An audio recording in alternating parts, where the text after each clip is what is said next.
Alrighty, real hi everybody. Welcome to episode 2 of Real Mondays. It is Monday morning.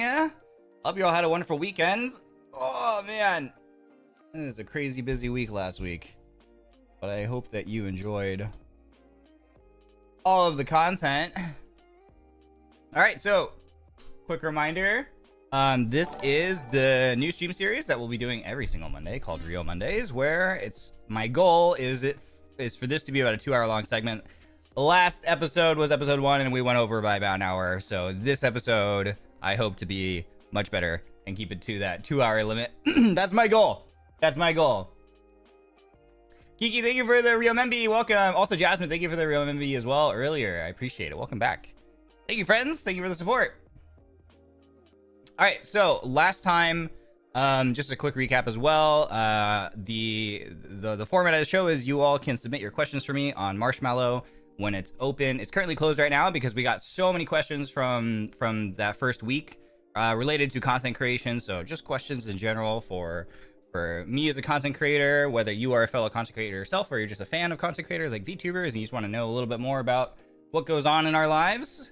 We got through about half the questions, and so we're going to be trying to finish out the other half today. Quick disclaimer as well, if I don't get to your question, I apologize, because again, I do want to keep this to like a 2-hour segment, so it's easier for people to catch up on. Shout out to VOD Gang. Next week, the plan is probably to open up questions for... I haven't thought of the topic yet. I think that one will be a little bit more of an AMA, because we haven't really done like an actual AMA. So that one might just be more like whatever you want to ask me about. You'll be able to. So look forward to that this week. I'll post the Marshmallow link on Twitter whenever that opens up. But yeah, let's get into it. How about? Cool. Let me switch over to our other scene.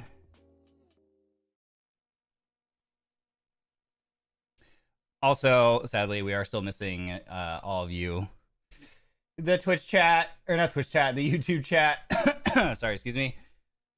One day the CSS will be fixed, and all of your lovely faces will be back on the stream. But until then, you know, we thug it out, we persist, we ball.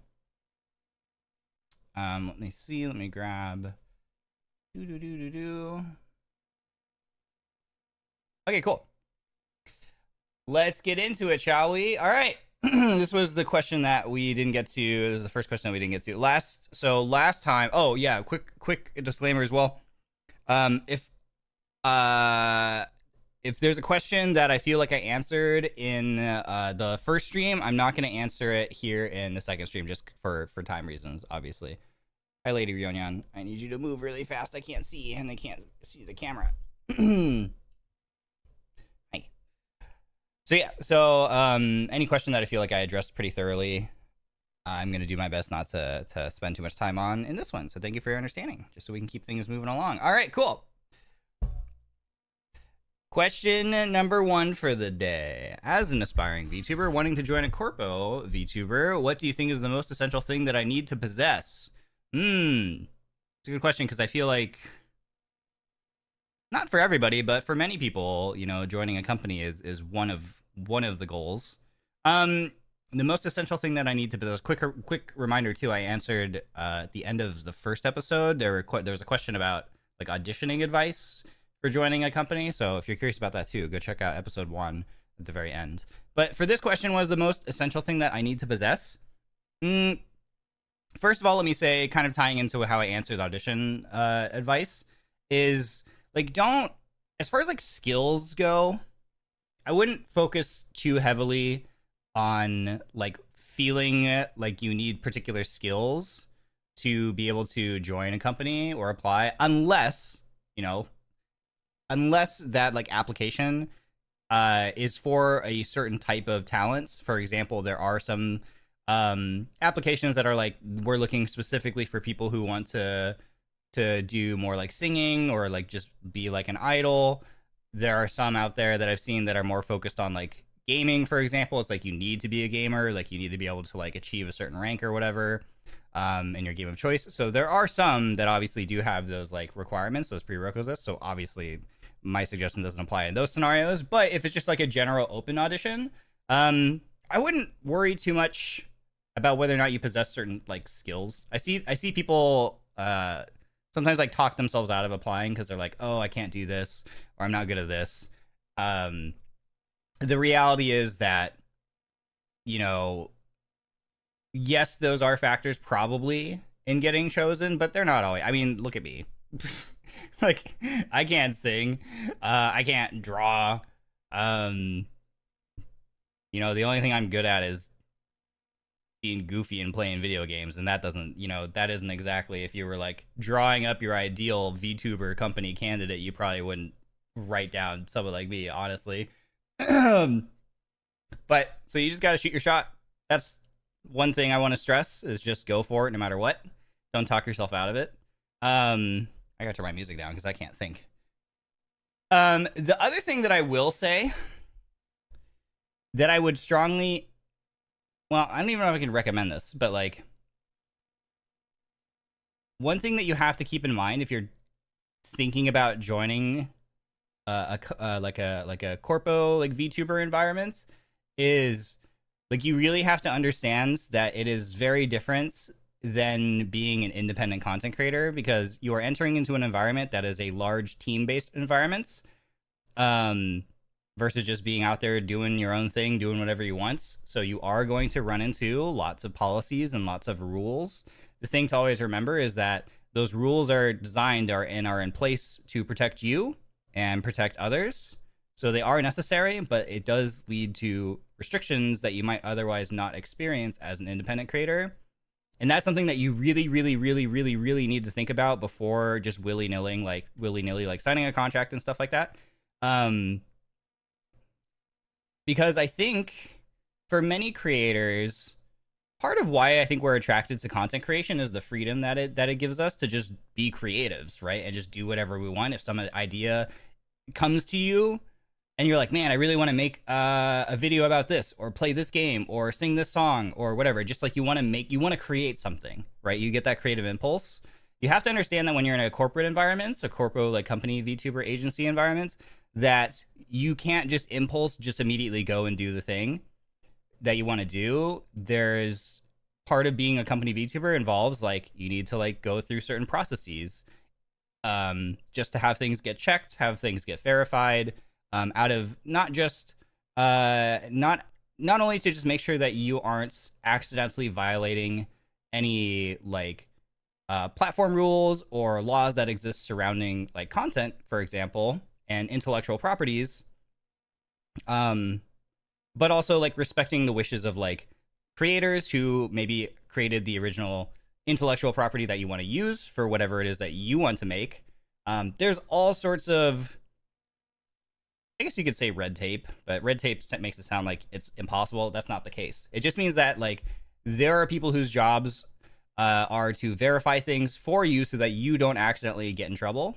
And you have to really really think about that and make sure that you're going to be okay with that.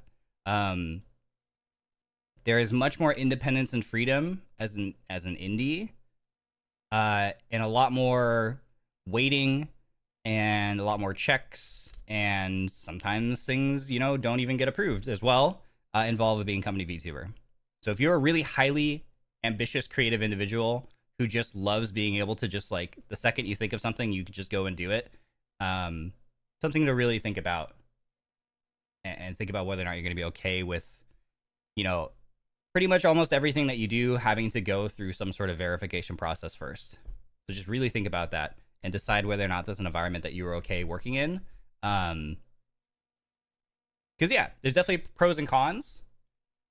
And for some people, that process of having to get everything verified can feel a little bit tedious, I think. There's something to be mindful of.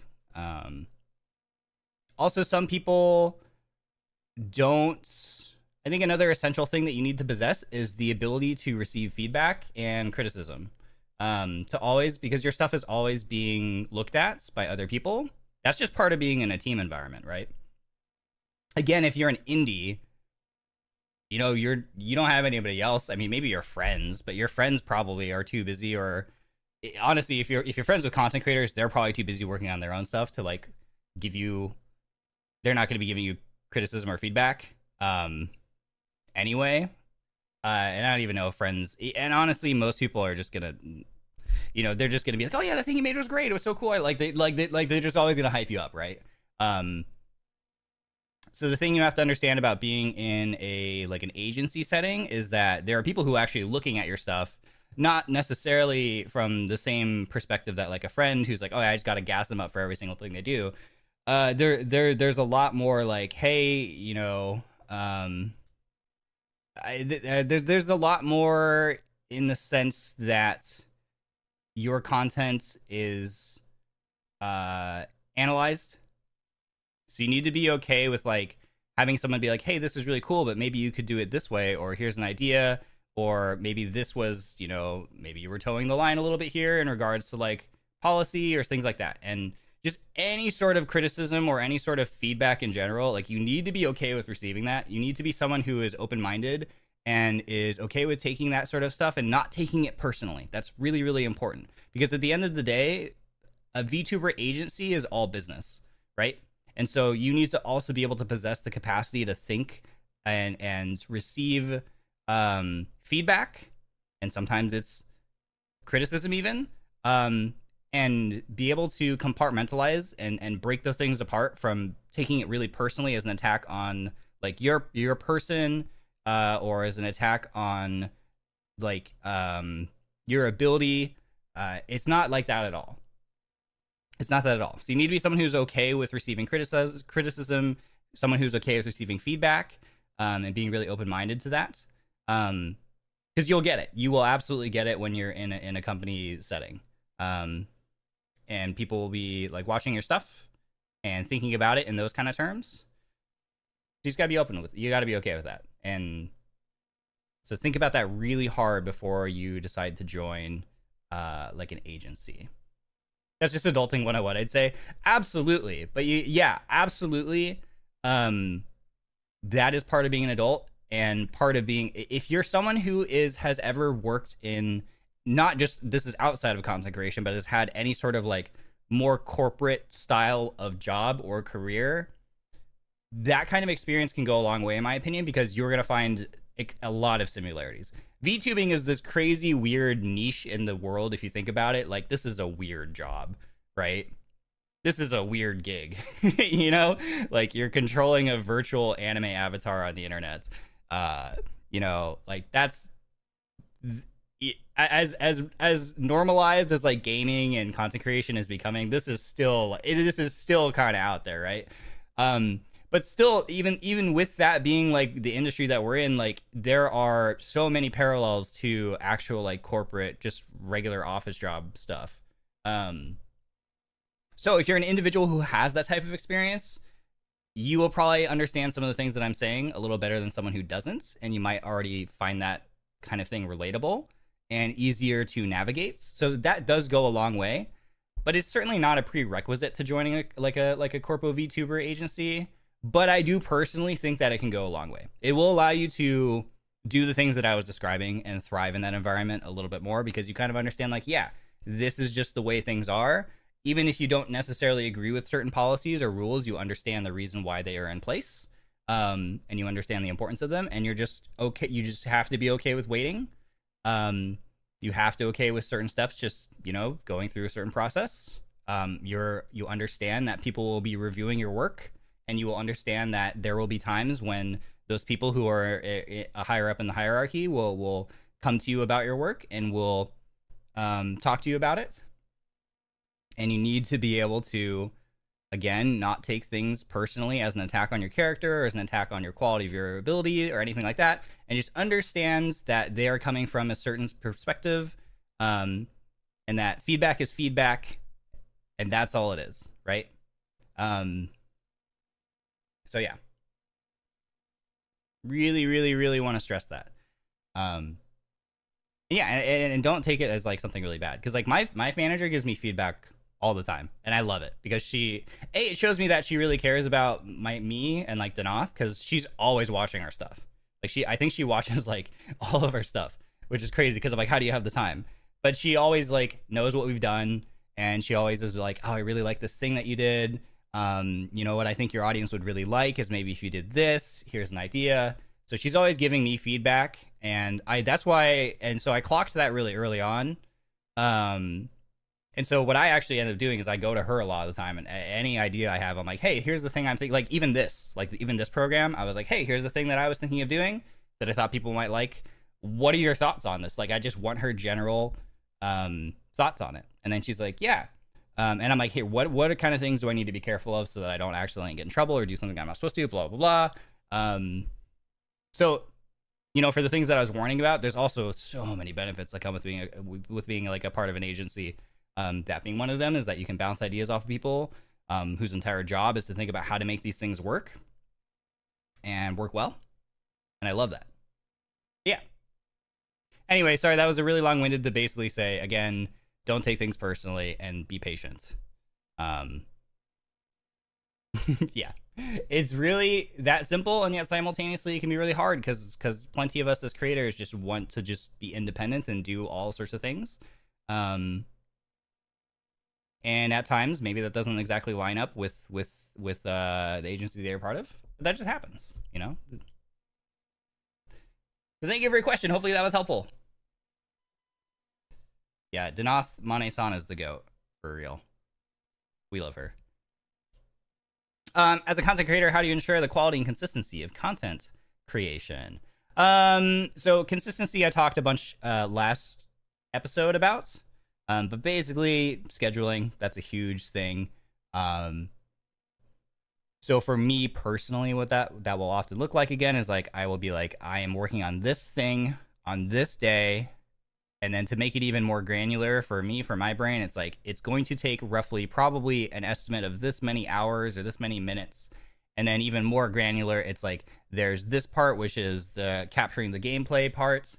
That's going to take this many minutes, or maybe it is scrubbing a VOD. If it was a live stream that I'm trying to get footage from, it's like, this is going to take this many minutes to go through the VOD, scrub the VOD, find the parts, record those, clip those parts, right? Then it's going to take this many minutes for the editing. I have to set aside time for the thumbnail creation, blah, blah, blah, blah, blah. So that's how you can kind of establish consistency. And then as far as quality goes, quality is really just, as long as you're not under a deadline for whatever reason, quality should just be whatever you are happy with, and that will be however long it takes for you to get to that point.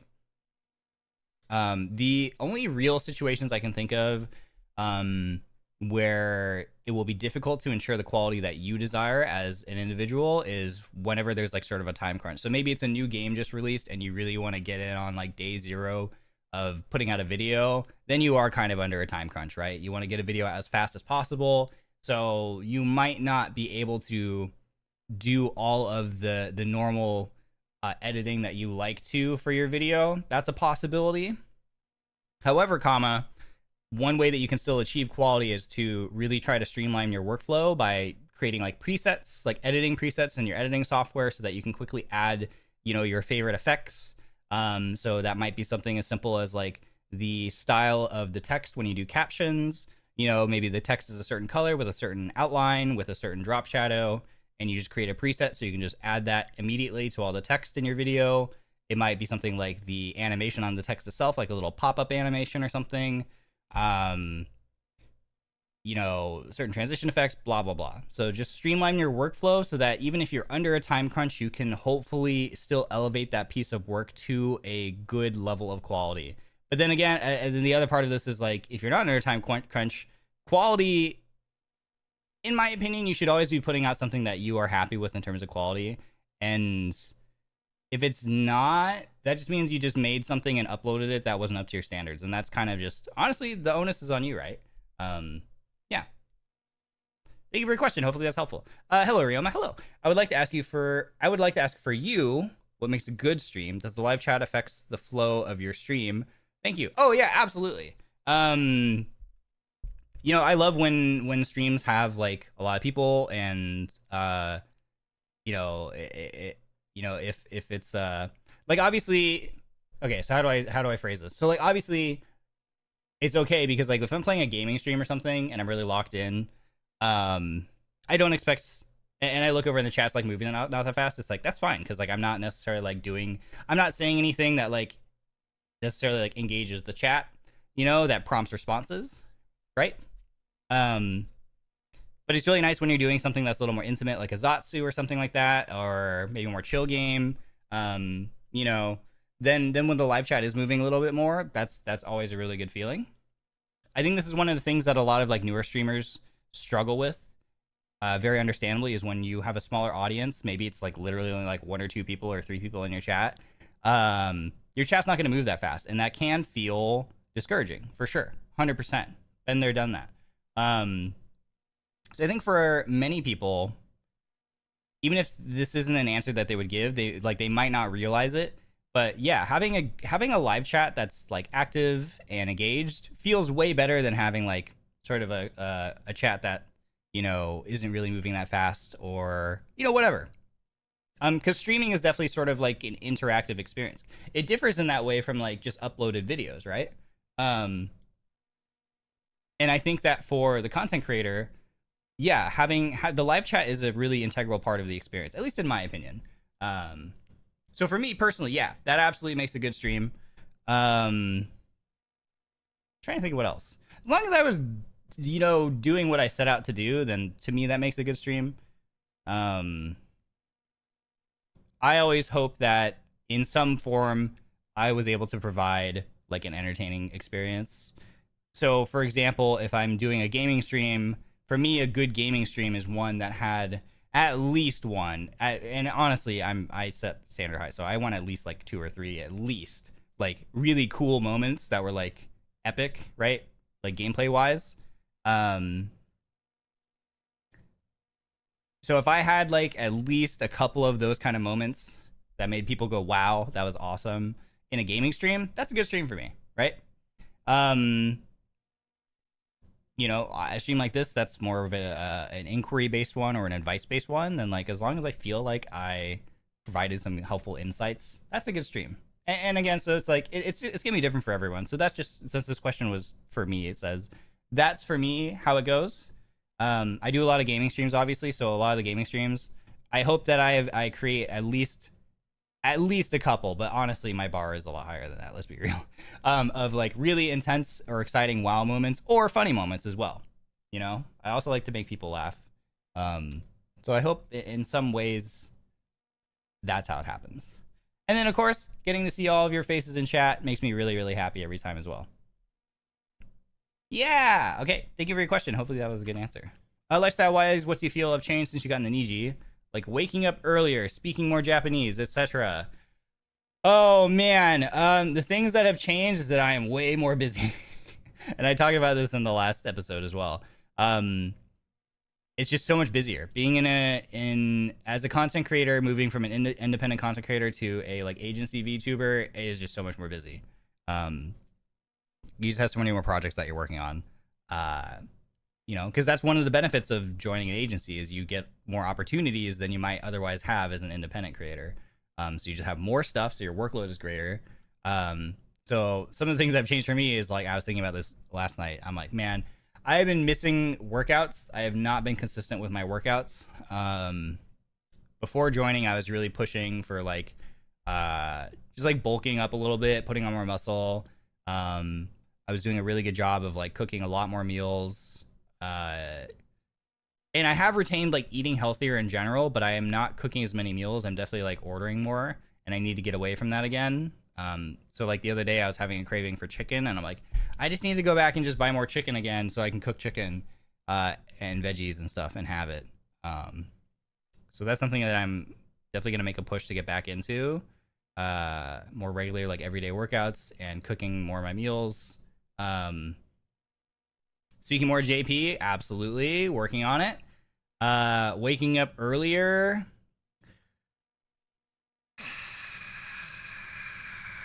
I don't even know. My sleep schedule's all over the place, man. All over the place. Let's see. Last night I went to bed just before midnight and I woke up just before 3 a.m. So I got maybe 3 hours of sleep, and then I couldn't fall back asleep. Before this, I just laid in bed for a while. And I'm probably going to pass out after this stream. I think I'm going to be tired enough that I'll be able to get some sleep after the stream for a little bit, is my hope.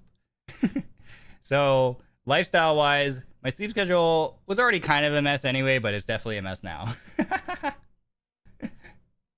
Thank you for your question. What is a really important thing to know as a content creator, like with streaming? This is kind of a broad question. How do I want to answer this one? What's a really important thing to know as a content creator, like with streaming? This is a broad question. There's many important things to know. What's something I haven't talked about, maybe, that I haven't gotten as a question specifically?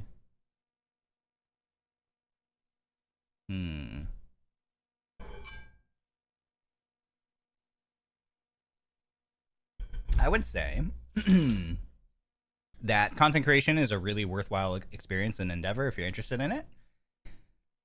Because one of the things that's going to come with being a content creator is like,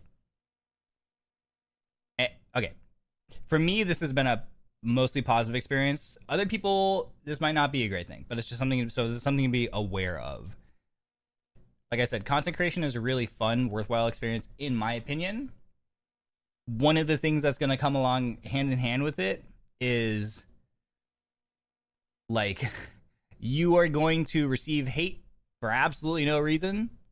You're just going to receive baseless hate for the stupidest things. You are going to interact with so many different kinds of people who have so many different kinds of perspectives and stances on things and reactions to things and ways of viewing things. For many people, this is going to be primarily a negative experience. However, experience is experience, right? If you can manage, if you have the ability, the emotional capacity to like take a step back from that, and again, like disconnect it and be able to see it for what it really is, which is again just like baseless hate, it will help you, in my opinion, or at least for me personally, again, all of this comes from my own personal perspective, can help develop like thicker skin,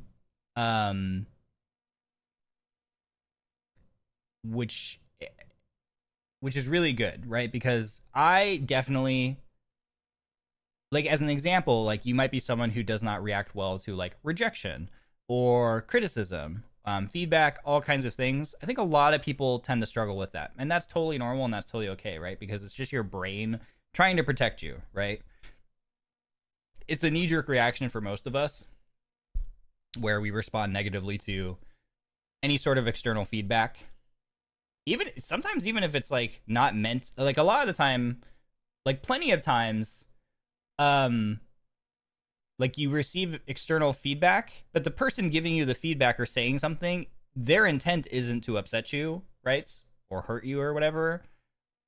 But our brains sometimes just, it just kicks in, right? It's like, oh my God, how dare. Like, and again, it's like there's a part of your brain that's just like, it doesn't want you to feel bad. So it kind of like knee-jerk reaction rejects any sort of incoming external like feedback that way. So if you do this long enough, you will be able to understand that like plenty of that incoming stuff that makes you feel bad isn't valid or isn't anything that you need to let get to you. You kind of learn to parse that out, and that's a really helpful skill, I think, that you can develop. That just helps you navigate life as a more like emotionally intelligent person, in my opinion, that I found to be a really worthwhile things that I feel like I am continuing to develop. Hi, Ori. The hate is fuel. Exactly. Ori is the goat, by the way, everybody, if you didn't know that already. So yeah, so that's one thing. That's my answer to this question, because I'm just good, because this is kind of a broader question, so I think this is something that we haven't really talked about yet during this whole question thing.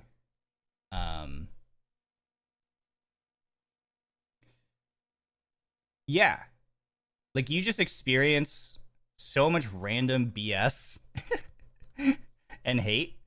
And there are some people who, I guess this goes back to the other question, was like, what's the thing that you need to be able, that you need to possess in order to be like a Corpo VTuber? I would just say in a content creator in general, Corpo or otherwise, like having that sort of emotional maturity is a very powerful trait, because you will be thrown into an environment of a lot of emotional turmoil, so many people in this space, both content creators and fans, are just create so much turmoil.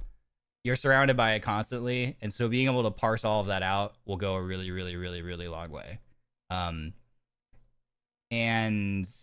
it is something that a skill that you can learn to develop, which will benefit you, which is one of the things that, like, I definitely am coming out the other side of, like, my content creator journey as a much more emotionally strong and, like, intelligent person.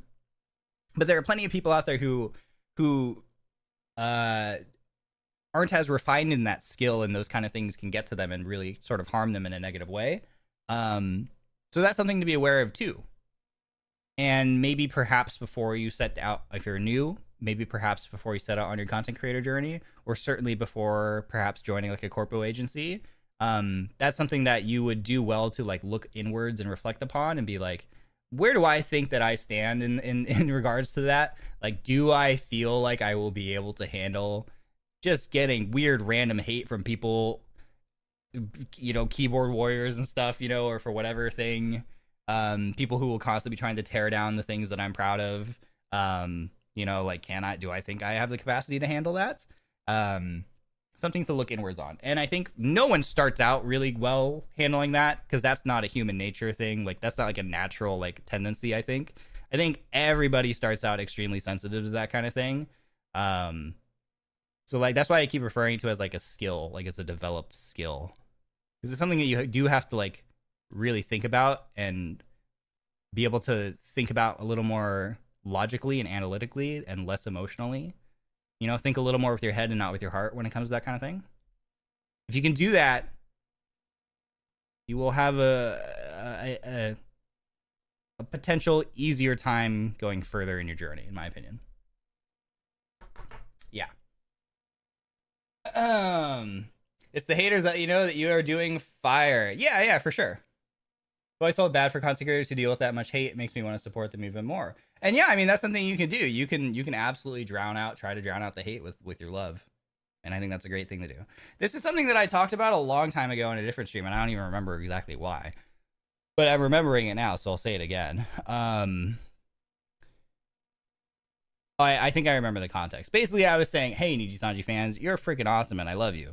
And the thing I was trying to get across to the Niji fans in particular, but this applies to people like fandoms of anything, really. A reminder that when you go on social media and you see lots and lots of hate around something that you personally love and enjoy, absolutely, it can be really easy to sort of fall into the trap of thinking that like that must be how everybody thinks, or that's how that situation is as a whole, that like something is very negative and very bad, or everybody hates it, or so on and so forth. It's a misrepresentation. Social media is such a misrepresentation of those kind of things. And the analogy that I try to remind people of is that, like, think of like anytime a new movie comes out or a new video game comes out, there's always day one, there's always people on social media chirping about how awful it was and how much better it should have been if they did things differently and blah blah blah. And so if you might have been really excited for that thing, or you really like it, or you played it, like it's a game, for example, and you played it and you're like, well, I thought it was great. Man, was I wrong about this? Everyone's saying it's terrible. The thing you got to remember is, number one, social media sites, the algorithms favor engagement. So that kind of stuff, sometimes it's pure rage bait. Sometimes like that person genuinely hates it or whatever. Regardless, it's going to get more interaction. So that's what gets pushed to the top and shown to more people. So it's a misrepresentation, because like the rage bait things always get more traction and engagement, so they get promoted more. So that's one thing to always keep in mind. Number two, and the thing that I always really want to stress is that, like, it's always the really loud, obnoxious vocal minority who's spreading that kind of stuff, because the people who actually are enjoying the thing, like if it's a game, for example, are not immediately online posting rage bait. They're just on their system, on their computer, on their console, whatever, playing the freaking game probably with their friends or whatever, and just enjoying it and having a good time. And they don't feel the need to run to social media and start posting rage bait, because That's not even at the forefront of their mind. They're just enjoying the thing. They're just living their best life and having fun. So that's the thing to always remember. Whether you're a content creator yourself, or you're a fan of content creators, don't let all the hate online that you see skew your perspective of how things really are, because it's genuinely, in my opinion, a misrepresentation. Because again, it's always a loud vocal minority that gets boosted to the top, because that's just how algorithms work on social media. So that's A. And then B, again, like all the other people who are like you, who are enjoying a certain thing, are just having fun, enjoying the thing, right? You're not making doom posts, right? On the forums or whatever. You guys are just enjoying the thing, right? So that's what you just keep doing that, man. Because then you're like, if it's in the context of content creators, you're probably just in our chats, and we're seeing you and having fun with you, you know, and we're loving and appreciating you being there. So just keep doing that. So yeah, that's my take on that as well. So just keep that in mind. Thank you for your question. Hopefully that was like a good way to answer that one. As a content creator, VTuber, how do you manage sleep? I hear many say that their sleep schedules are messed up. Do you still manage to get sufficient sleep at least? Oh boy. Yeah, there's a reason that many people say their sleep schedules are messed up. It's just kind of... It's hard, man. I don't know anybody who has a normal sleep schedule these days. Honestly, I don't think this is a thing that is specifically relatedness or restricted to like content creators and VTubers. First of all, like I think we can all probably agree that like most people in your life, including yourself possibly, have like not the best sleep schedule. It's just hard these days, man. There's so many distractions. You know, God, I've had jobs that, you know, where your work comes home with you, which sucks because it shouldn't be that way. I mean, school, your work comes home with you. You would think that you go to classes and then you're done. No, it comes home with you. Like there's so many distractions and things that keep us busy, even in our own personal time, that can bleed into what should be our sleeping hours. And even if it isn't necessarily something you're working on, the stress or the thought of it absolutely will keep you up and ruin your sleep schedule, right? So I think that's just the point that and then of course there's also like, we have to like a lot, I think for plenty of us, myself included, like sometimes the therapy, like sometimes we're just so overwhelmed, you're just like trying to get yourself back to like some state of equilibrium and whatever that involves. And sometimes for us, at least for me, it involves like watching shows or scrolling, you know, video platforms for a while. And you can really easily lose track of time that way. And again, have that bleed into what should be your sleeping hours. So yeah. And then, but to answer your question as it relates to content creators, absolutely, because, you know, one of the cool things about being a content creator, one of the things that I love is that I'm able to connect with so many different cool people across the world. Like that's one of the things that why gaming has always been a constant in my life. And the thing that I love the most is because it just is the only way that I've really felt that I've been able to like connect with people, or the only way that I know how, because I'm very socially awkward and introverted, but games have always been the thing that I feel like I've been good at and like helps me connect with people. And the beauty of online gaming is that it lets you connect with people who are in all different kinds of time zones. The flip side of that, of course, is when you want to hang out with them, depending on their time zone, you know, sometimes you just have to make accommodations that again would bleed into the quote unquote like normal sleep schedule that you should maintain. The thing that sucks about sleep schedules is that like it doesn't matter how good your sleep schedule is, it just takes one time of staying up past like your sleep schedule, your bedtime, and it is hecked for at least a week. Like returning to the quote unquote normal is so hard, even if you just do it one time where you get out of that rhythm. That's the thing that really sucks. So that makes it really tough. But yeah, as it relates to content creation, you know, you might have a lot of projects. I certainly have all kinds of projects and deadlines. And again, I'm also, you know, continuing to like make friends with more people, and plenty of my recent ones are from different time zones, and that makes things tough because I want to hang out with people. And it just comes with the territory, you know? So you just gotta you just sacrifice, you would just offer up your sleep schedule, right, in exchange for becoming a VTuber. That's just what it is. But again, even my the people in my life who are like quote unquote normies don't have regular sleep schedules either. Let's be honest. Thank you for your question. How did you discover Niji? Oh yeah, so that was just when I first found out about VTubers. I was talking with a friend, and you know, they were just, you know, I was like, so for me it was like, like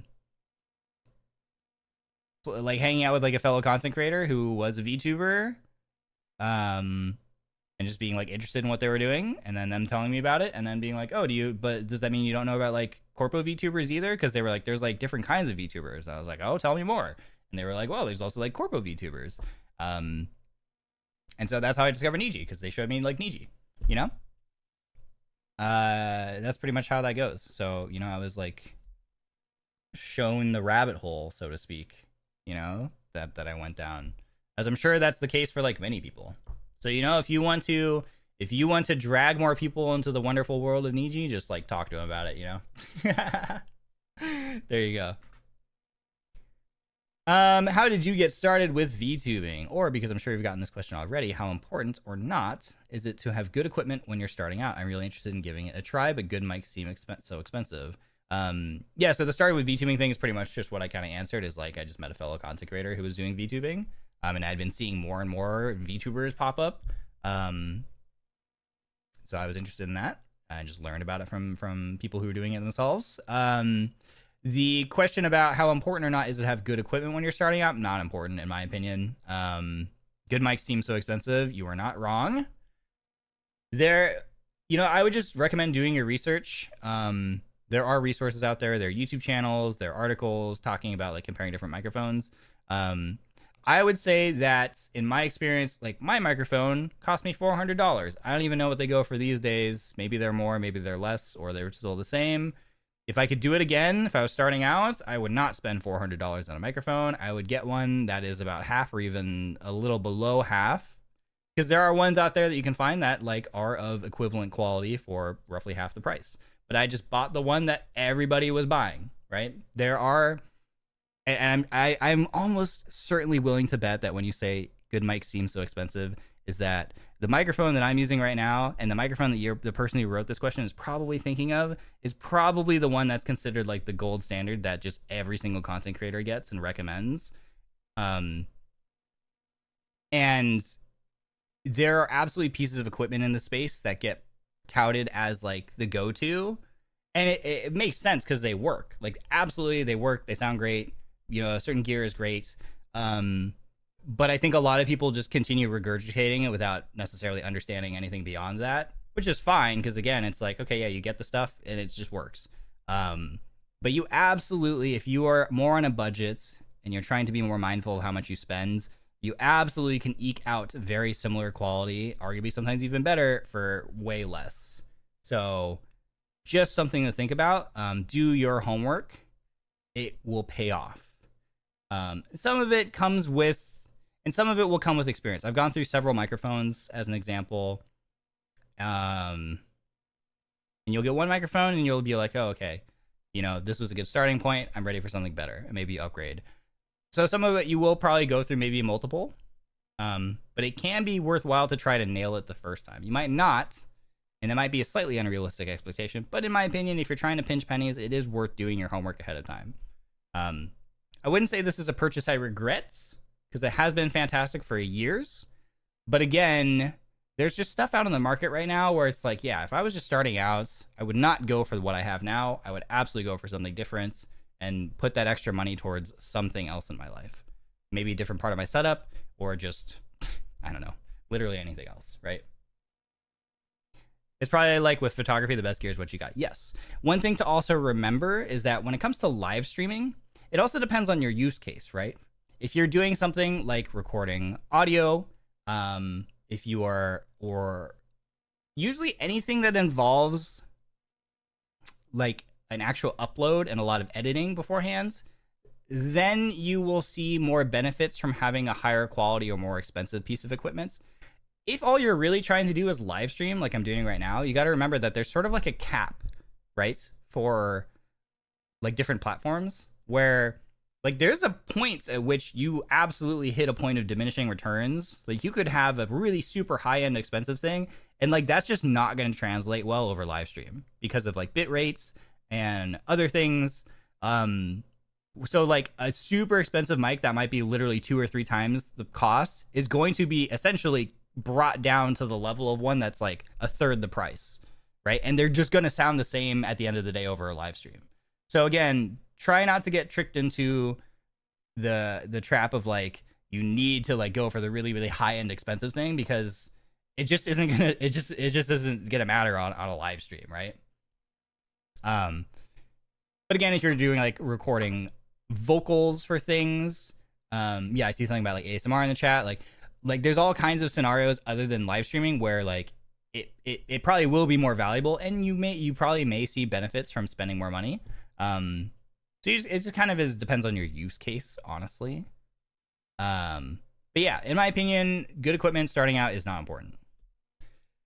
And again, because ultimately there are so many content creators out there. Listen, there's millions of us right now, right? There are so many content creators that I've seen clips of, that I've stumbled across, where I'm like, oh my God, like they clearly spent so much money on the setup, camera quality, microphone, lighting in their room, so many things. And I'd be willing to bet that that content creator is not necessarily at a size that they want to be, or audience size that they want to be, or whatever.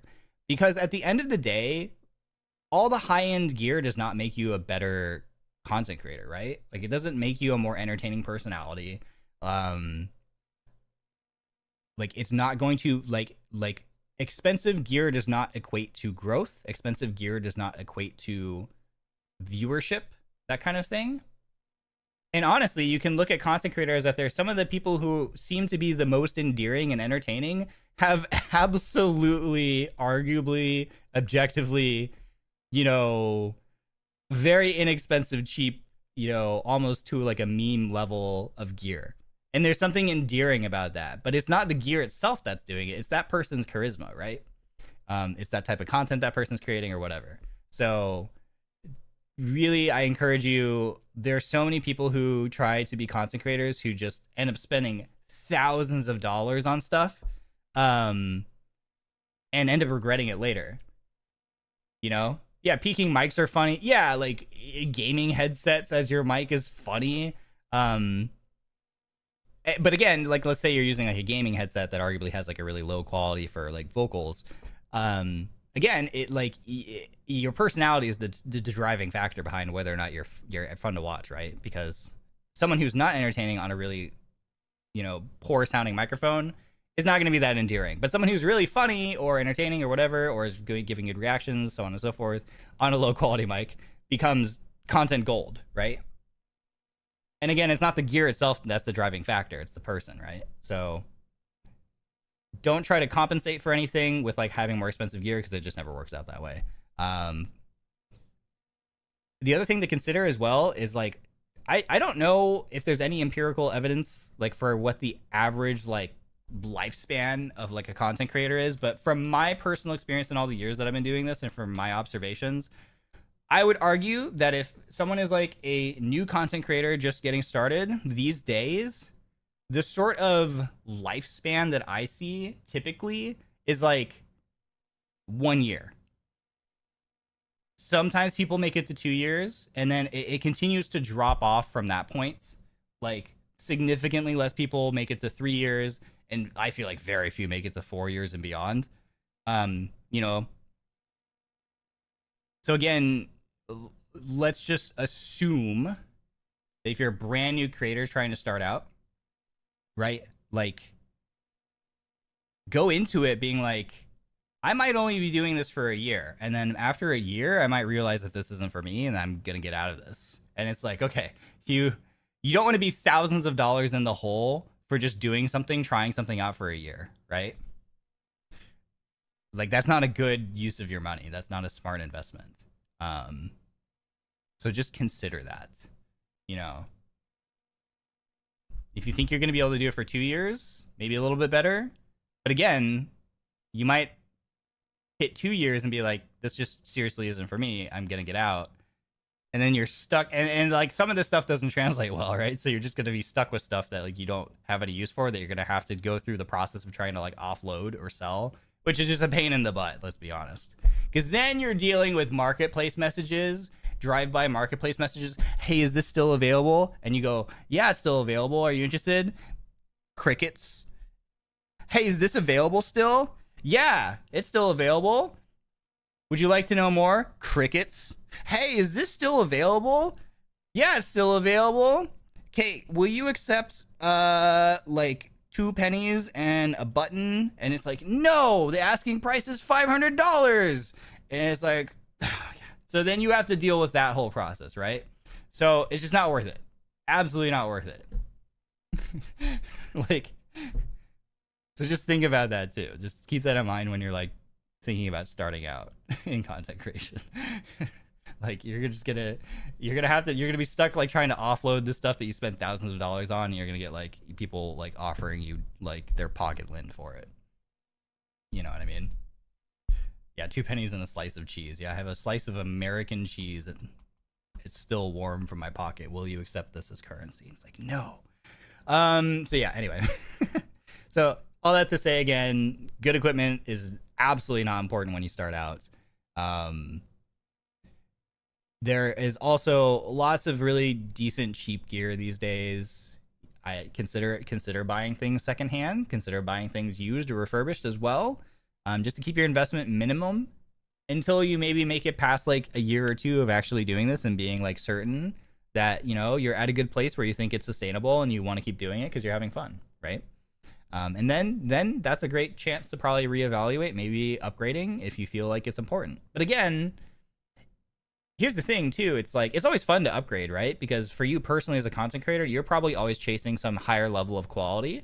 But ultimately your audience probably doesn't care as much. I mean, they're going to be happy. They're going to be excited about like upgrades. Like, oh my God, you got a new camera. Everything looks so sharp and so much better. Or you got cool lighting now, or you've got a really good sounding mic. Like absolutely they're going to be excited about it. But in the grand scheme of things, you're probably doing that upgrade more for you than for them. And it's not going to matter as much. Like if it's something that you personally want to do for your own satisfaction, absolutely go for it. But is it what made you a successful creator in the first place? No. Is it what made your audience come and stick around? No. So just something to think about. Because again, I have seen so many people in my time where I know they've spent lots of money only to flame out. Because this is a really hard like industry. And if you're so many people take their hobby and try to turn it into their job. So at that point, then when you're buying things, it becomes an investment. And I've seen so many people regret the way that they invested their money. Does that make sense? I hope that makes sense. So I would really encourage people to be cautious of that. I've seen it happen way too many times. And again, I've also seen so many creators out there who have absolutely gorgeous, incredible setups, sound incredible, like obviously put so much thought and effort into, and this is talking about like face cam streamers, like their backgrounds, like the way that their room is set up and the lighting and their shelving and all the things that they have on display. It's all visually interesting and so on and so forth. And it's like, and they have like arguably probably not as many viewers as they wish they had. And I see people who are bitter and they're resentful and they're like, why is this not working out? I've spent all this money. I've put so much time and effort into this setup. And it's just like, yeah, it's just not what at the core of it, it's not what it is a part of what makes your content interesting, but it is not the whole. So just something to think about. Same thing can be said with like VTuber models, right? I feel like I see this discussion happen, like it always comes in cycles, but there's always like discussions about like how much people spend on like models and stuff and like rigging and blah blah blah. And it's like, again, and I feel like I see this on like VTuber Twitter plenty of times, right? Because there's always a discussion of like, you know, and fortunately I think it's in the context these days of like people like trying to warn people like, hey, don't spend, because VTuber assets can be very, very expensive as well, right? It's very expensive, but it makes sense because these are products that are labors of love of artists. So absolutely, they're worth the money. But it's just like, don't go into it thinking that if I spend $1 bajillion on a really beautiful looking model with incredible rigging, that is what is going to make me successful, because that is a pitfall, right? Because again, equipment, gear, model, whatever, does not translate, does not equate to like viewership, does not equate to quote unquote success, right? You as the personality are what is more the determining factor. It is a part of the equation, arguably, but it is not at all the most determining factor, in my opinion. That's just my opinion. That's my perspective on it. So again, yeah. All this to say, if you are interested in content creation, absolutely 100% give it a shot. I think it's a really fun, interesting, and very unique journey. It is going to be unlike anything you have probably done in your life. Be wise and careful with your money, because it is an investment at that point. Hopefully that makes sense. Thank you for your question. Hopefully that was interesting. Why did you become a VTuber? This is a good question. Sorry. Hiccup. For me, I really was attracted to VTubing. I mean, I've talked about this before plenty of times. Like, I'm very introverted. I am on the spectrum as well, you know, as a neurodivergent person. I do not handle the idea of being perceived well. It is something that I continue to get better at over my many years in content creation, but absolutely, especially when I started out, I was very uncomfortable with it, which is hard when you're a content creator. But again, it's a developed skill, in my opinion. But VTubing is great because back in my day, in the before times when before VTubing was a thing, you were either a face cam, you would either use a face cam or you didn't, right? And arguably, it's a lot harder to become, to grow and probably achieve the level of success that you hope for without a camera pointed at you versus having a camera pointed at you, right? Because there's something about streaming, again, is a very social experience, and so there's something very like important or like integral in a way about the experience of seeing someone's face and seeing their body language and seeing their reactions and facial expressions and so on and so forth, and habits that make them unique as an individual, and yeah. But if you're someone who is uncomfortable with feeling like you're being perceived even through a camera, that can be really draining and really exhausting. And for me personally, that was absolutely the experience. It's just exhausting, right? So then your choice would be, okay, well then I stream without the camera. But the problem is, like, you probably see a drop in viewership, and then you have to deal with the comments like, oh, where are you? Why is your camera off today? And it's just like, I just don't want to deal with this. I just am tired, but I'm here to play video games, right? So it can be very exhausting. So VTubing is like this beautiful medium, in my opinion, where like you have less of a perception of feeling perceived because it's not people looking at your IRL real face, and you have to worry about how you look and how your hair is and what you're wearing and how your background looks and blah blah blah blah blah. But you still get to provide your viewers with this cool, like, that sort of almost human experience of like getting to read facial expressions, and body moving around and reactions, like oh, you know, like all this kind of stuff, right? That makes for your viewers the whole experience just like more fun, right? And as a content creation, you're probably trying to deliver a fun, engaging experience for your fans. So yeah, VTubing is just awesome in that regard. I think it's just like this really cool thing that has popped up in content creation in the recent years that like achieves so many cool things and is so awesome for people like myself who feel less comfortable being on a camera, but who want to do this whole content creation thing still. So that's one thing that I really, really love about VTubing. The other thing that also attracted me to VTubing was I just saw a lot of people. I just saw a lot of collaborations. Like, I wasn't even familiar as a content creator with the term collaborations or collabs.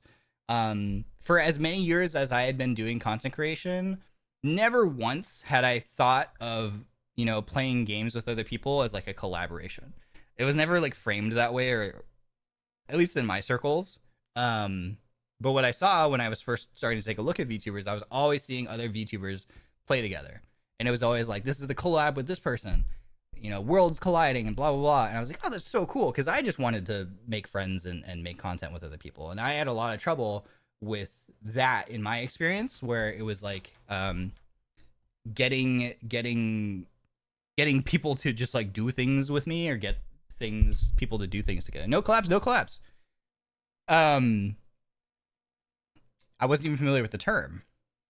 Like, the idea existed, of course, like, hey, you're over here and I'm over here, we should play games together sometime, but it was never like framed that way, if that makes sense. Maybe in different circles it was, but at least in my circles, it never had been. I also come from a time when content creation was, I mean, it's still competitive, but in my experience, like, and I see it a lot more now that I'm more ingrained in the VTubing sphere. When I first got into the VTubing sphere, I think I was really lucky that I was not exposed to the super dramatic, super toxic side of things.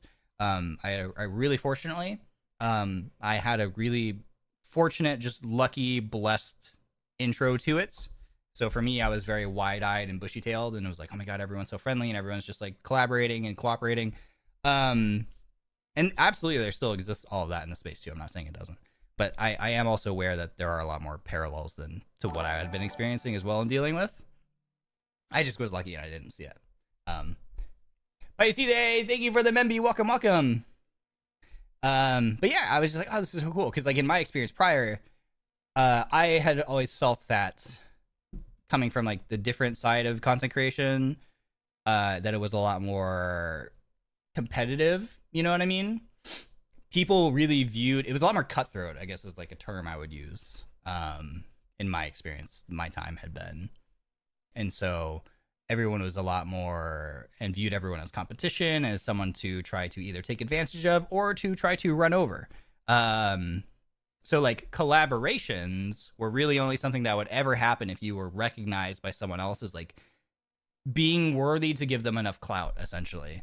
Because I had so many experiences of, you know, talking with people and being like, hey, this would be great if we like got together and like played games sometimes. And for me, I always have come from, and maybe part of it is because my intent has always just been like, I just want to be friends and just have people to play games with. And there are plenty of people out there who have a more business approach to like their interactions with people, and that's totally fine, totally valid, where people are like just about networking and not about friendship, which is totally fine.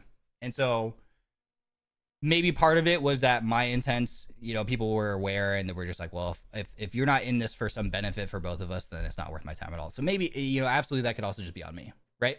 But regardless, I still had so many experiences of like meeting people through some sort of scenario that brought us together, whether it was like sponsored opportunities like activations or events or whatever, where it was like, hey, you play this game and I play this game, and it would be really cool if we like played this game together. And so many times of just getting Donawalled or rejected, or oh yeah, let's do this, and then getting, you know, on the day of just no show, just getting ghosted, blah blah blah. And I was getting really tired of it, and I was like, I just don't understand, man. Like, why is this so hard? Why is it so hard to get people to do things together and just like hang out and play video games and make content around that together? Why is it so hard? You know?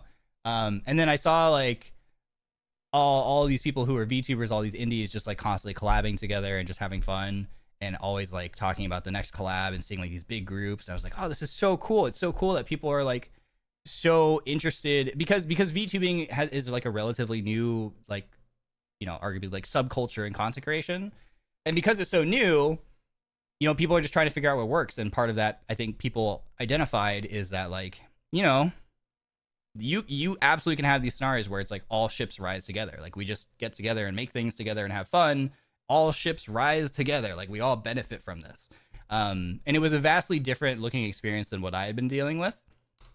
So that was very attractive to me as well, because I was just like, oh, that's so cool that people are actually like, over here I'm struggling to try to get anybody to like play games with me, and then I look over here and I just see people constantly coming together, all these different personalities colliding and doing things, even if they aren't necessarily like people who are good at the same style of game, right? Because like in my personal experience, it had always been like, it has to be with someone who's also like, if the game that you were a content creator for wasn't the main game of the other creator you were approaching, absolutely no chance in hell. Like you had to be in the same genre, and more likely the same exact game title, and you had to be of like, to them, a relevant size, right, to be even worth considering, like worthy of their time. The thing that I had seen, that I was observing, at least in my experience at the time when I was sort of learning about VTubing, is I was just seeing VTubers who were like, you know, played all different kinds of games, you know, but still like being like, hey, that doesn't matter. Our common denominator is that we're VTubers, so let's get together and do stuff. And I was like, that's cool. I liked the idea of having that shared common denominator of being a VTuber and like all the other things being secondary. I thought that was great. I thought that was a really cool approach. So that was one of the things that also really attracted me about VTubing. And it's something that I still maintain, is like, I think that's, you see so many worlds in VTubing alone collide, because again, the common denominator for a lot of people is that you're just VTubers, you know? It doesn't matter if you're like an FPS expert or like a Minecraft expert or whatever, like you're both VTubers, so let's get together and do something, you know? And I still think that's really cool and awesome, and I love that. Yeah. So that's my answer to that one. Thank you for your question. I see some questions here. I don't know how many questions I have left, but if we have some time before the 2-hour mark, I will try to get to your questions in chat as well. Thank you for your questions. Hi, Ryoma. You and Denauth have all been amazing. Oh, thank you. When it comes to content creation, what is the biggest question you ask yourself when trying to decide what you'll be covering on stream? Ooh. I think this varies for different people, but for me personally, it's a mixture, right? So when I'm writing my schedules every week, I consider like, first and foremost, like what I want to do. You know, it's like, what games do I want to play this week? Or what kind of content do I want to make this week? Actually, no, let me back up. First and foremost, these days, it kind of is like, okay, have I been reached out to by anyone for a collab? Because for me, that's like prior number one.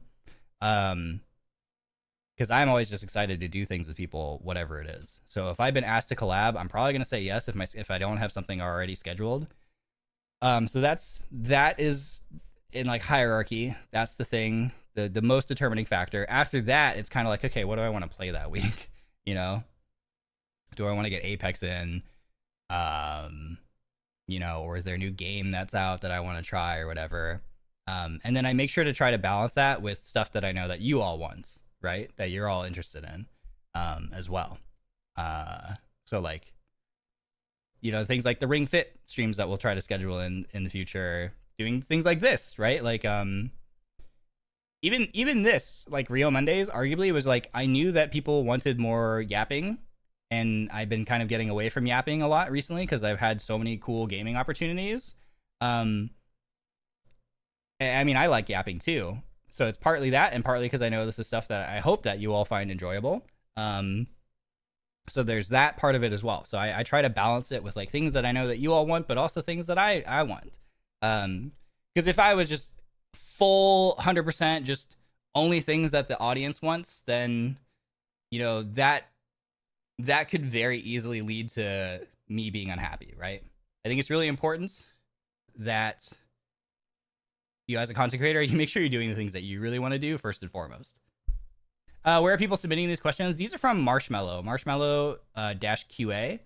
So if you follow me on Twitter, on my Twitter accounts, this week we'll open up another Marshmallow where you can, like, I'll post the link where you can go submit the questions, and I'll try to remember to share it on YouTube here on the community tab as well. No, submissions are not open right now. I closed them because we had so many questions from last week regarding this topic. Next week's topic is not going to be content creation, because now we've done content creation stuff 2 weeks in a row, and I want to like keep a kind of variety. So next week I think will probably just be Ask Me Anything, because I haven't really done an actual like AMA, like a formal Ask Me Anything, since debut, which I think would be fun. So we'll also do that probably for this week. So on Twitter, again, I'll share the Marshmallow link at some point. I'll try to remember to share it here on YouTube on the community tab, and then you can go there and you just submit your question anonymously, and then we'll come back here on Monday and answer them again. So yeah. But yeah, hopefully that answers your question about how I decide what I'll be covering on stream. For me, content creation is all about sustainability, especially so now that I'm here in the position that I'm in. I want to be able to do this for as long as possible, and so part of that is like fighting burnout and keeping things interesting for me, and a big part of that is just making sure I'm doing things that I enjoy. But I, of course, also have to make sure that I'm like developing an audience that's also like having a lot of fun too. So of course, what you guys are interested in absolutely goes into consideration and stuff, you know. Will you answer them in the shower? No, it's actually funny. I haven't, because I have like, I'm so forgetful. Like I haven't been doing the shower, the 60-second shower challenge videos, and I haven't seen really many comments regarding it. So if you're being considerate and you're like, I don't want to bother him about it, like, thank you for being considerate. But no, it's not that I haven't showered. I took a shower even before this one this morning, but it's that I haven't done the videos in a while. And so this is actually an interesting, this is a good segue. Because it was a piece of content that I had a lot of fun with in the beginning, but stopped having as much fun with, if that makes sense, because I found that it was, as far as the editing experience of it, I wasn't enjoying the editing experience for it. It was tricky. And honestly didn't take a ton of time, but it was enough of a negative experience, I guess you could say, that I was like, this just isn't something that I want to be doing every single day, you know? I could see if I was going to do this every single day that it just felt like it was colliding a little bit too much with all the things that I really wanted to do, right? Also, we were pretty much like, we ran out of questions also. Like, I went through the questions. You all submitted so many questions, but I also like ran out. So it was like, okay, how am I going to sustain this for a whole entire year, right? We made it like 40 something days, but I'm like, okay, we have like over 300 more days and I don't have really that many more questions. And yeah, I could keep, and I would make some posts where it was like, hey, make sure to submit questions, and I would get some questions. But the problem is, like, I didn't want to do things like that were too many redundant questions. So that was one challenge. And then I also didn't want to, like, the rate at which they were coming in. I knew I was going to continuously run into a problem where it was going to be like, I don't have like I won't know whether or not that day I will actually have questions or not to answer, right? So it was just becoming a little bit tricky to manage. And then on top of that too, I noticed, like, looking at my analytics, like, a lot of the engagement was going down. And I think a good part of that is like the concept for it, when I thought of it, was I thought this is going to be so funny, right? Part of the reason that made it cool and fun was the fact that, like, I'm suffering in this ice cold shower and freezing. I got used to the cold showers. And like, you can see, like, if you go watch the videos, you will progressively see that, like, I start out like absolute comical suffering to the most recent ones where it's like, I'm not really feeling it at all. And I'm not the kind of person that can, like, act, right? Like, and I'm also not the kind of person who is, like, gonna, like, fake being, like, super cold and, like, try to, like, play up the reaction. Because for me, I'm not there. I just feel bad. I'm honest to a fault, which sucks in plenty of ways. And so I think the thing that made that content exciting and interesting wasn't really there anymore as well. And I didn't want to, like, fake it to try to continue to make it, like, funny, right? So do hot showers now. Yeah, do scalding hot showers now where my skin's burning. So that was a part of it too. I was like, the thing that made this a really fun piece of content is kind of gone now. And I don't want to fake it to try to, you know, keep it up. And then also just looking at and so, like, also noticing that the engagement was going down on the videos, like the watch percentage was going down. We went from, like, people watching the videos, like, multiple times to people not even finishing the whole video. And so all of that just like kind of factored into like, yeah, I think as a content creator, it's really important to be able to like look at a thing objectively and be like, okay, this isn't working. You know, let me think of how I can iterate on it for that particular thing. I was like, I don't really see a good iteration of this.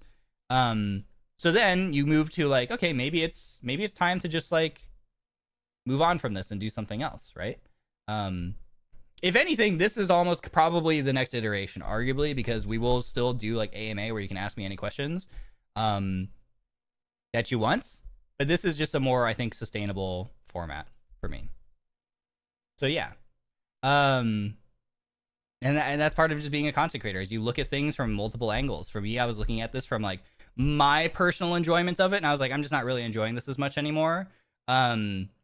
I was looking at it from the perspective of like, is this actually like something I can continue doing for a whole year? Objectively, kind of no, because I'm running out of steam in terms of like the questions that were part of the content as well, because it was like multiple different parts, and like one of the big chunks of it was starting to dry up. And then also it was just like, yeah, and then the analytics sort of supported that as well. Also, I didn't love the idea that maybe I was training the algorithm, you know, because part of the way like algorithms work is like, if you make a bunch of content that's like one particular thing, and this was like the majority, like every single day this was going up, so it was a big chunk of my content, and I'm like, what exactly am I training the algorithm on? Like, the algorithm needs to know what type of person to push my content to, and if truly what I really want to mostly do is gaming content, then I need to make sure that like I'm posting more gaming content than not, if that makes sense. And finding ways to show my personality through my gaming content. And this does not exactly align with that. So there were just a whole bunch of different like angles that I was looking at it from. And as a content creator, that's sometimes, you know, you just got to be like, yeah, this thing just isn't hitting, and we just move on. We go to something else, right? So yeah. But thank you everyone for, up until this point, having watched the like shower challenge videos and participating and submitting the questions. And I hope that you really enjoyed them. I'm sorry that it has ended, but I think it had a good run, and it was a really unique idea that I was really excited to try.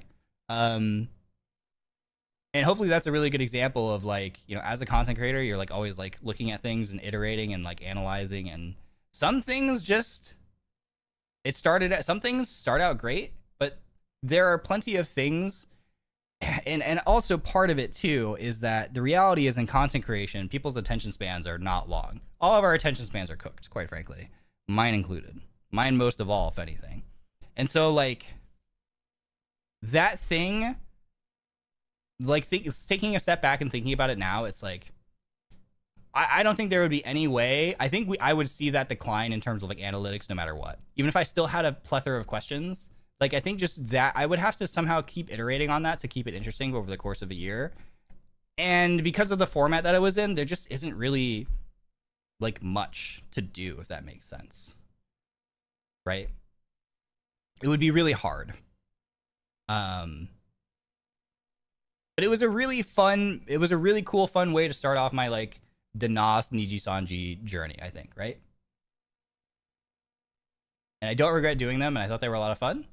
And I hope everyone thought that they were a lot of fun. Yeah, and I learned some things from it, and that's part of just being a content creator. You're always like trying things. You're always trying things. You're learning from them. You're iterating, and then you're moving on to new ideas. That's part of the experience. Yeah. R.I.P. Cold Shower Challenge videos. It was a good time though. All right, next question. Hi Ryoma, do you have any tips on avoiding or navigating burnout as a content creator? What do you do when you feel a mental block when creating? Yes. For me, yeah, again, burnout is like the biggest thing that you have to try to micromanage as a content creator. I've gone through burnout so many times in my life on my journey as a content creator. And really it can be, this almost sounds melodramatic, but like, honestly, it can be catastrophic to your career. So like burnout is something that you have to be really, really cognizant and aware of.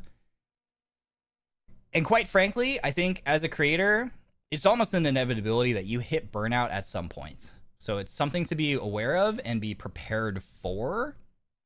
So when I started out, streaming was such a new thing. Everybody was just out there doing their own thing. There were no resources. There was no like best practices. There was no like common knowledge. I felt very, very alone. All of us did. And so it was very normal for people to hit burnout because that's just not like a good environment to like keep yourself holed up in, first of all. So yeah, burnout is really, really tough to deal with. It's really, really easy to hit. And so that's why I always am stressing things like sustain, like if you're trying to be a content creator, if content creation is a hobby, you don't have to worry about this as much, because then hobby, it's like whatever, you just do it when you want to and don't do it when you don't. But for I think plenty of people, content creation is something that they like to try to pursue more as a career these days. So burnout is something you have to like wrestle with. Tips for avoiding it. It's why I'm always stressing like it's okay for some of your content to be catered specifically towards like what your audience like wants or even arguably demands. Like I don't feel like any of you demand anything from me in particular, and I'm grateful for that. But I know some people probably maybe feel that way. There are certain expectations that they maybe feel like they need to like meet.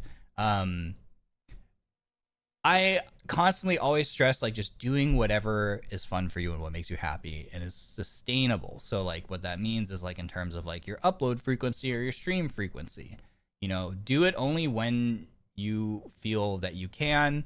I personally find it helps that to keep like the majority of like whatever I'm doing to what's I'm just personally interested in, because then that keeps it feeling more like a hobby and less like a job, right?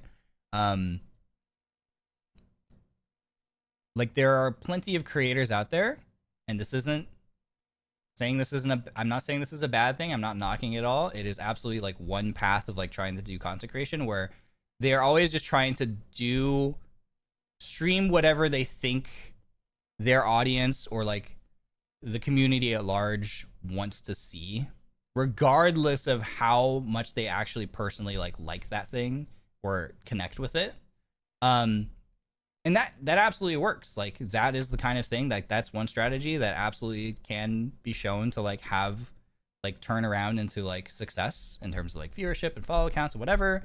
But I also see plenty of people when they're really hardlined on that path, they feel like they can't get off of it, and you feel pressured to like stay on it regardless of how miserable it's making you. That's where you're gonna hit burnout. That's something you have to be really careful of. As an example, so just, you know, hypothetically, in a past life in a different universe, maybe there was a time where like I was creating content for a specific kind of game, and it was what my channel grew off of, because again, sometimes when you make content for a specific like single title, that's really easy for the algorithm to push to people. It gets your stuff in front of eyes of people who want to consume that content, so it's easier for your stuff to grow that way. Because the algorithm understands exactly what you do and it knows exactly who to deliver it to. So that's really helpful. And it was really fun in the beginning and I loved it. All in on it. But eventually you might hit a point where, you know, you just kind of tire of doing the same thing all the time. However, maybe that's the thing that was like bringing people to your channel, and that was the thing that was making you money. So then you get into this weird jam as a content creator where you're like, I don't want to do this thing anymore, but I feel like I can't get away from it, because as soon as I try to get away from it, my viewership drops, which is just mental torture as a content creator, trust me. And with that drop also means a decline in money, which when you're trying to like make that your career and like feed yourself off of, that's also a big problem. So then you get stuck and you're like, well, then you go back to doing the thing that, you know, you're just not enjoying and is honestly that at one point was super fun and you were always looking forward to doing it, to just absolutely dreading hitting the go live button, but you just feel compelled to do it and play the thing that you absolutely are just sort of sick of for hours on end, because it's what's bringing in the views and bringing in the money, right? So if you're a content creator, whoever feels like that, where going live feels like anguishing, but you feel like you have to do it and you have to make content a certain way or do a certain thing because you fear like the consequences, the repercussions of like doing something else, like that's probably a sign that you are at burnout or very, very close to the edge of burnout. And you really want to avoid like going over that edge, trust me. So just trying to be aware, like constantly checking yourself, like, hey, is this thing that I was doing for fun that was really fun in the beginning, has it at some point stopped being fun for me? But I'm continuing to do it because I fear like what might happen if I stop. That's a really good sign. That's a good like flag that like you are approaching burnout. And continuing to push yourself to do the thing that you are not enjoying anymore is almost certainly going to lead you to hitting that burnout state. So that's just a really good check. It's just constantly asking yourself like, hey, is this thing that was fun still fun? If no, I probably need to reevaluate my course, that I'm headed on. So that's just what I do all the time.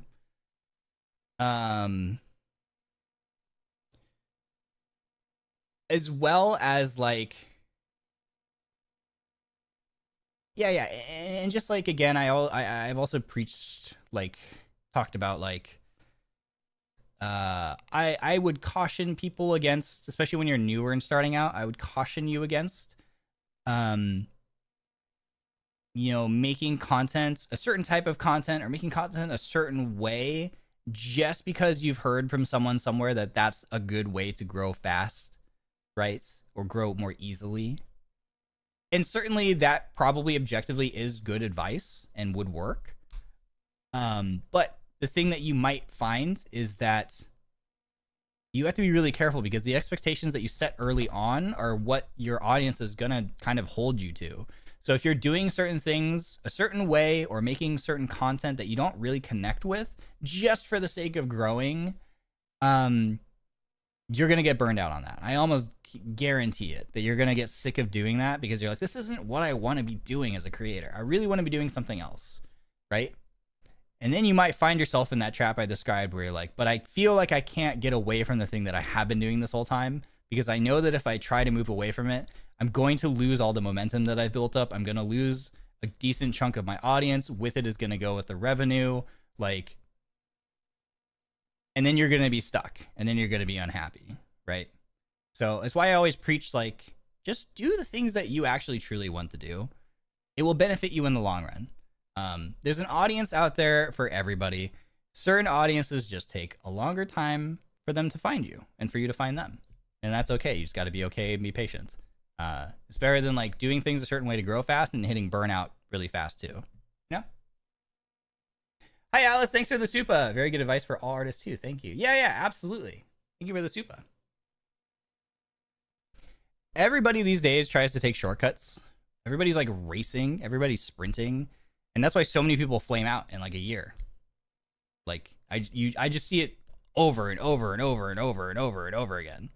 And it makes people, it sucks because it makes me sad because it turns people into like more bitter, resentful versions of themselves. Like they're bitter towards content creation. They're bitter towards gaming. They're bitter towards whatever. And I hate that. I hate to see that. I really would like to see less of that. And I think part of that again is like people are just trying to speed run, like content creation. And all you're doing is you're just speed running towards burnout. So just remember, it's not a sprint. Content creation is absolutely a marathon. So yeah, navigating burnout is just remembering that. I mean, it's very similar. It's like you wouldn't try to run a marathon at full sprint, right? You absolutely are going to burn out and have to drop out of the race. It's the same thing. It's very much the same thing. So one way to navigate burnout is don't look for the shortcuts, because often probably the shortcuts involve doing things that you don't really resonate with necessarily, and then things will not be fun, and then you'll hate it, and that would suck. That would suck to go from something that you really loved and were passionate about to actually like resenting it and hating it. You have to sort of embrace the struggle. Remember, you can't climb the mountain if the sides are perfectly smooth, okay? You have to like choose the rocky path. Develop those calluses on your hands and stuff. Yeah. Thank you for your question. Was there anything you were worried about when starting content creation, not involving company stuff, just content in general? When I started out content creation, in the very beginning, no. Because when I started, again, it was in like the very early days of content creation, arguably. And like, so I didn't really, because I had like no expectations either, right? It was like I had hopes and dreams and aspirations, but I had no expectations. So like when I think back on my very early days, again, I talked about this last time too. I was just happy that things were happening at all, right? It was incredible to me that things were happening at all. I didn't really have any worries. Nowadays, you know, through my experience in doing this for so long, yeah, absolutely. There are many worries that come with content creation, and usually it revolves around like, okay, like, you know, you always want to be growing. Plateaued is fine. Many people sort of reach a plateau, and that's fine. You definitely don't want to ever be in decline. Declining feels bad. But I think for many of us, the hope is that you're growing, even if it's at a slow rate, at least growing over time. So that's a worry, is like, am I growing over time, even if it's really slowly? That's a very valid concern.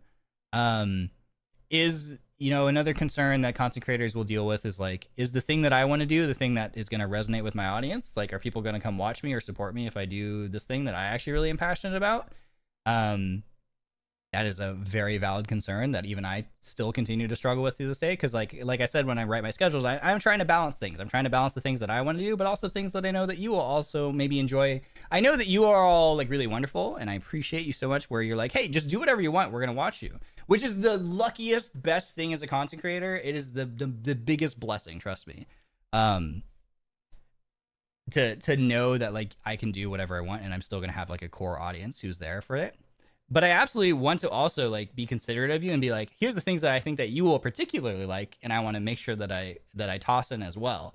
So there's that kind of worry, is like, am I doing enough for my audience? Like are they getting enough of the stuff that they really want? Am I doing enough? You know? So there's that. That's a valid concern, I think, as well.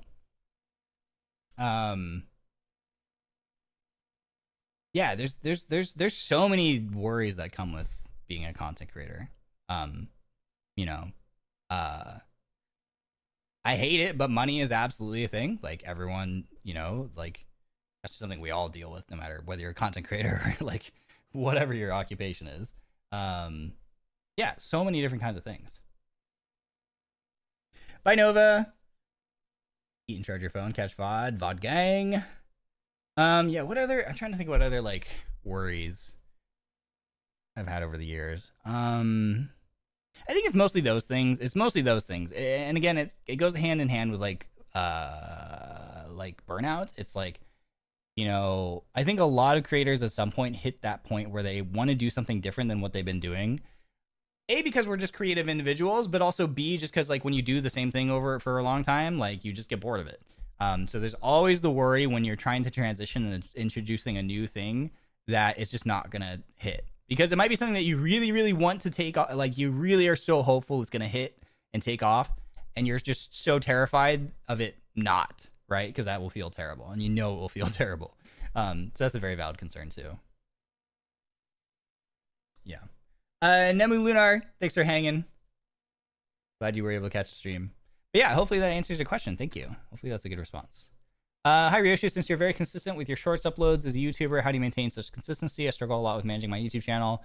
I happen to be an overly ambitious person and I set my goals too high, so when I am unable to reach those goals, I immediately give up, let alone maintaining consistency. How can I build the mindset to keep on going with editing and uploading consistently? I hope I will get an answer. My YouTube channel is collecting dust and spiders. Thank you. Always be yapping like the yapper you are. Big love to you. Yeah, thank you for the question. So the consistency thing, like I keep saying, is like, one thing that helps for me is like have deadlines. If you want a more elaborate answer, I think I talked about this a lot in last episode. I think right out of the gate, right? Like the first question I rambled for a while about deadlines and how to be more consistent. So check that out for that. For this thing, I happen to be an overly ambitious person and I set my goals too high. So when I'm unable to reach those goals, I immediately give up a little bit. Yeah, that's super valid. Because again, kind of like I was talking about, I think all creators, you try something and you're like, I hope that this takes off, and then when it doesn't, you just feel devastated, right?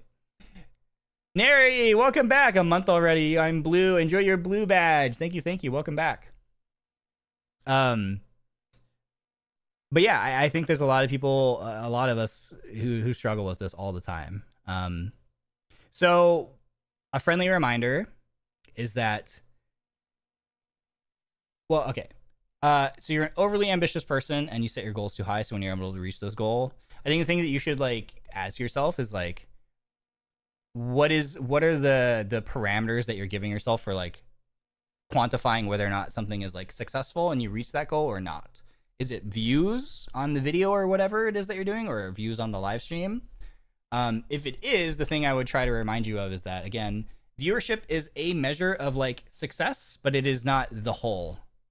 Because you might, let's say this is, I'm just going to assume that maybe this is like an edited piece of content since you talk about upload consistency. So it might be something like shorts or long form videos or whatever. So I'm going to assume that your measure of like goals is like views on that video, right?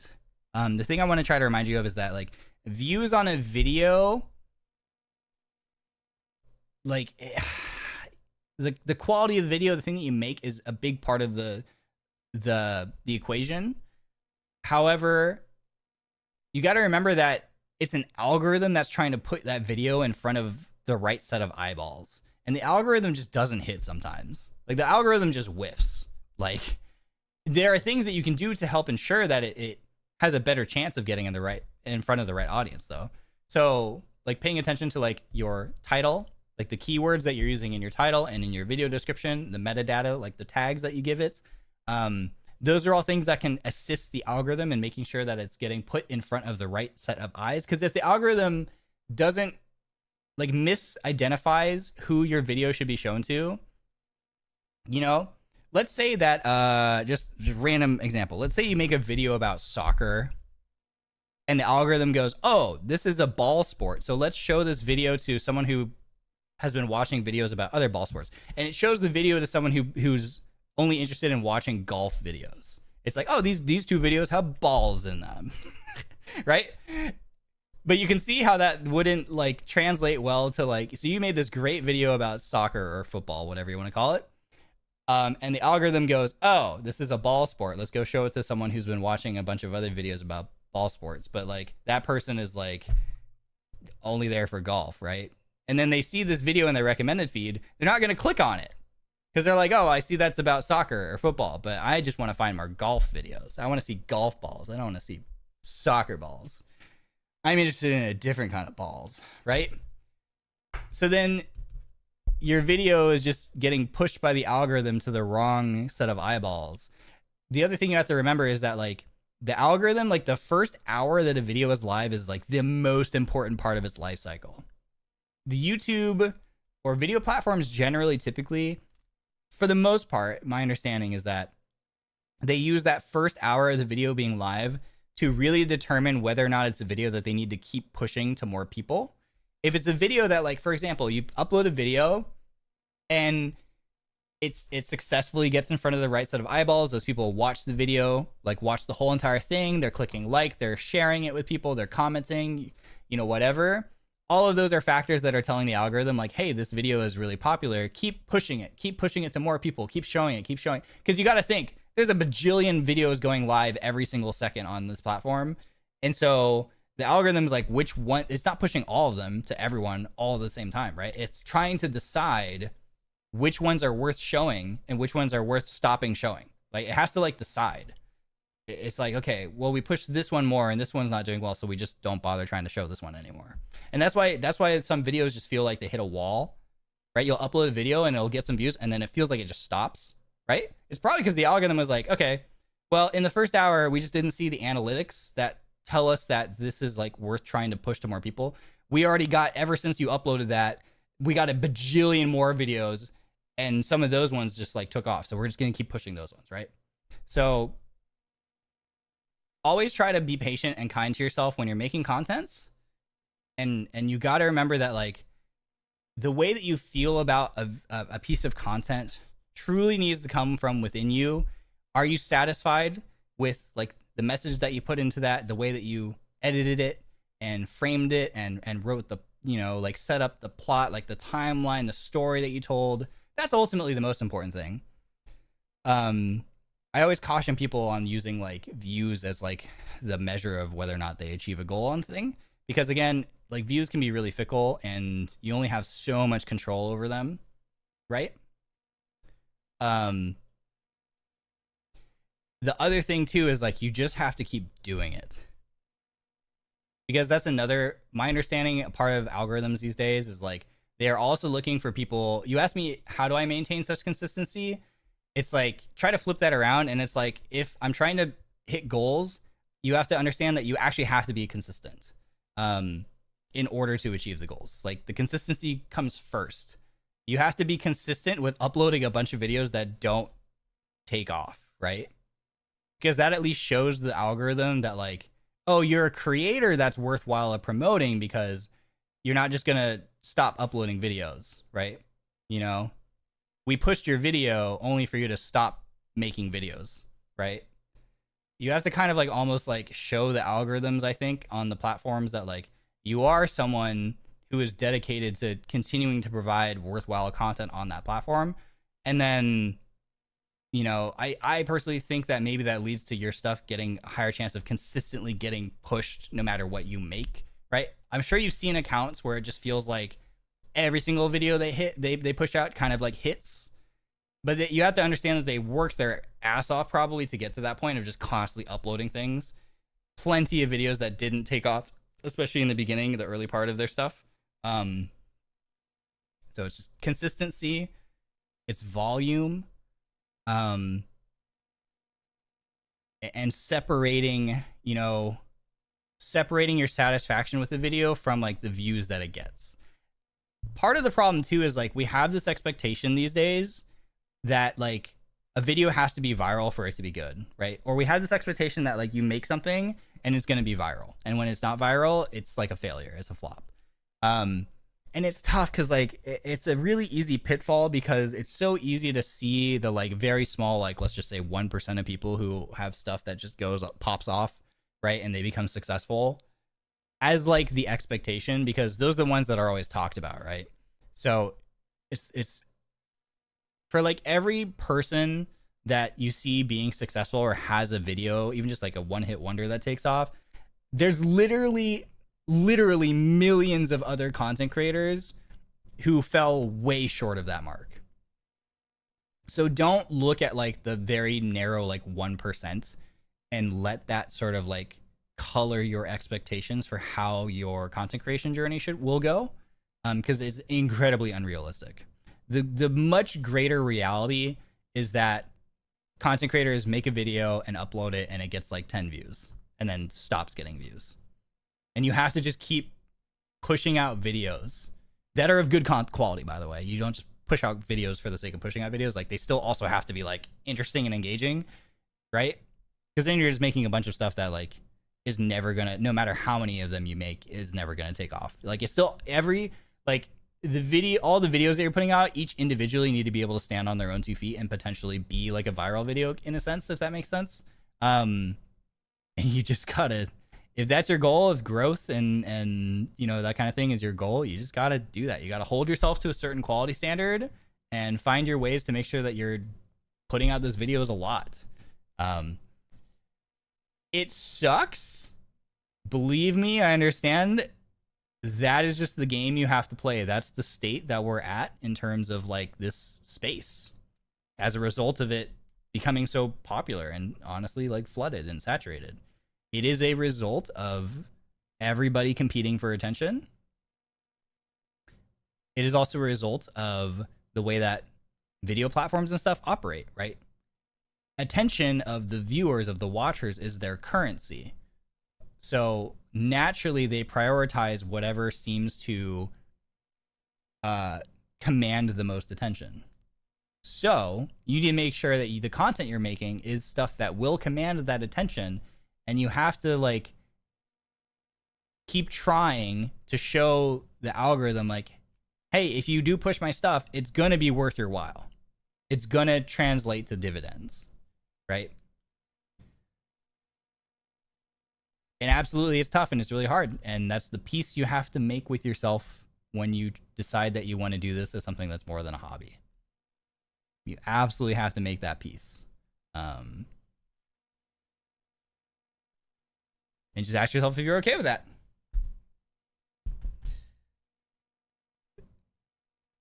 I think that the happiest you will be as a content creator is when you're just doing something and purely for a hobby, where you're just happy. You just are like, I want to make this thing, and I made it, and I put it out there, and it's cool to me that it exists on the internet, and then some people will stumble across it.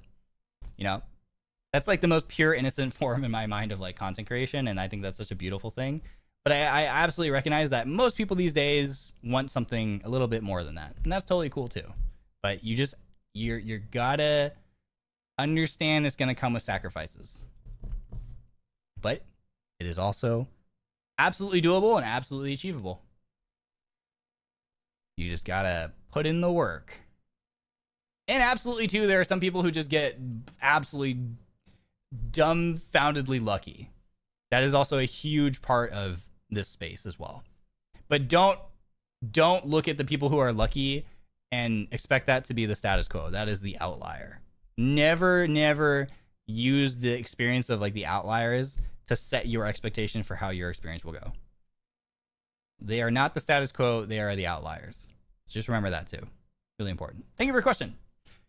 How did you make a good thumbnail? Is there an ideal font to use and fonts to avoid when adding text? Oh, this is a really interesting question. Yeah, thumbnails are a humongous part on this platform, on YouTube in particular, right? It's less important on like other platforms where you can't set a thumbnail.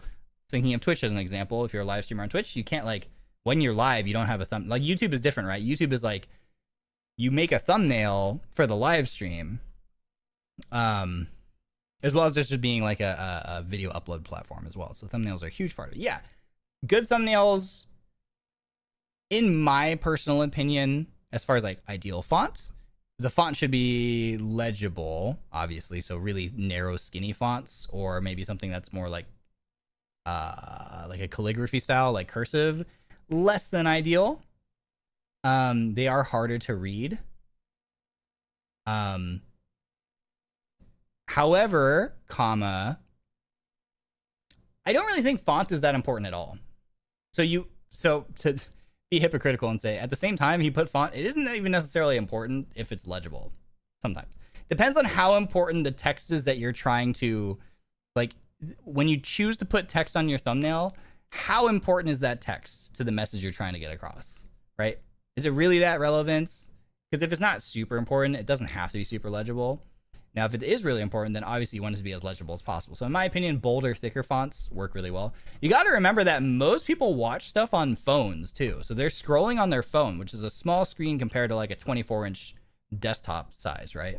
So if you're putting font on your text, or text on your thumbnail, sorry, remember that, I don't know what the statistics are, but I'm going to go ahead and just guess. And this might be completely wrong. But my estimate is that like probably like 70% of people in your audience are watching on mobile. You know what? I'm curious. I'm going to look it up right now. Let me see what mine is. I've looked at this before and I don't remember what it was. Because I have a goldfish brain. Does it tell me? It should tell me. Most platforms tell you. Where is it? I thought they showed it on here. I'm positive this is a analytic somewhere. I want to find it.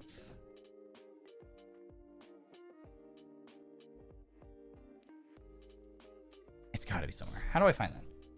How to see how many viewers on YouTube are on mobile.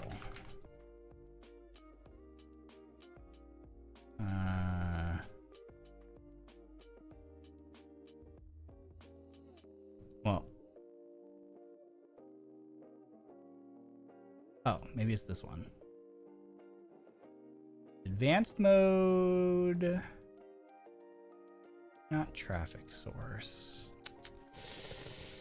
Oh, device type. Here we go. Okay, cool. Yeah. So yeah, it was pretty darn close. Yeah, like roughly 70% of my audience is on some form of either mobile phone or tablet. So I think that's pretty standard across the board for most people. Most people are probably watching on their phones. So you got to remember, if that's the case and you're making a thumbnail, remember this can be really small on someone's screen. So if you do put text and you actually want them to be able to read it, a thicker, bolder font is a good idea, right? iPad kid here. Yeah, I think that's just generally across the board. Most people's audience is like I said, ballpark. I'm guessing like roughly 70% of most people's audiences are on mobile versus desktop. So text, if you put text, make sure it's big enough and legible enough to be seen on a mobile screen. In that same vein, that means that text, in my opinion, becomes less important.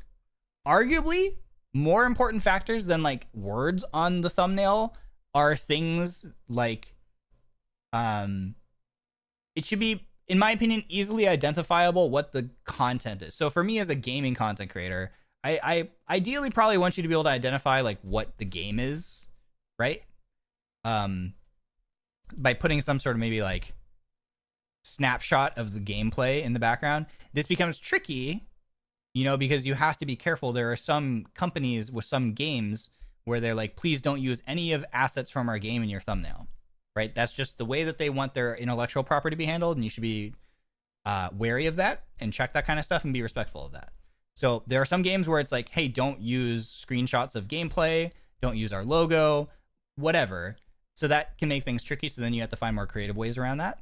The other thing that I think is really useful is putting your like a face reaction.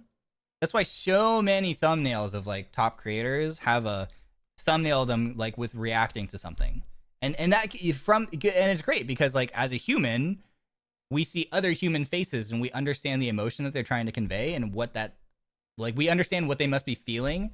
And so that kind of like tells you innately what your experience probably will be when they watch that video, you know? So it's like, oh my God, this is my surprise face. This is my scared face. Like, oh, what is that? You know, like just looking at someone's face on a thumbnail instantly tells you kind of like what their expectation probably should be. So having a face with an expression goes a really long way. I think that's super important. More important sometimes than text, right? It's the same reason why, you know, there's a big difference between like someone trying to give you a message over a text message versus someone FaceTiming you, because you might receive a message in text from someone and interpret it the wrong way. Maybe get offended by it or something, or get excited about something or upset because it was lost in translation just over words. But if someone was like recorded a video and sent it to you or FaceTime to you and you saw their face, you'd be like, oh, I understand, you know, the emotion that is supposed to go with this. So I think pictures of faces go much further than like text on a screen, first of all. Like first and foremost.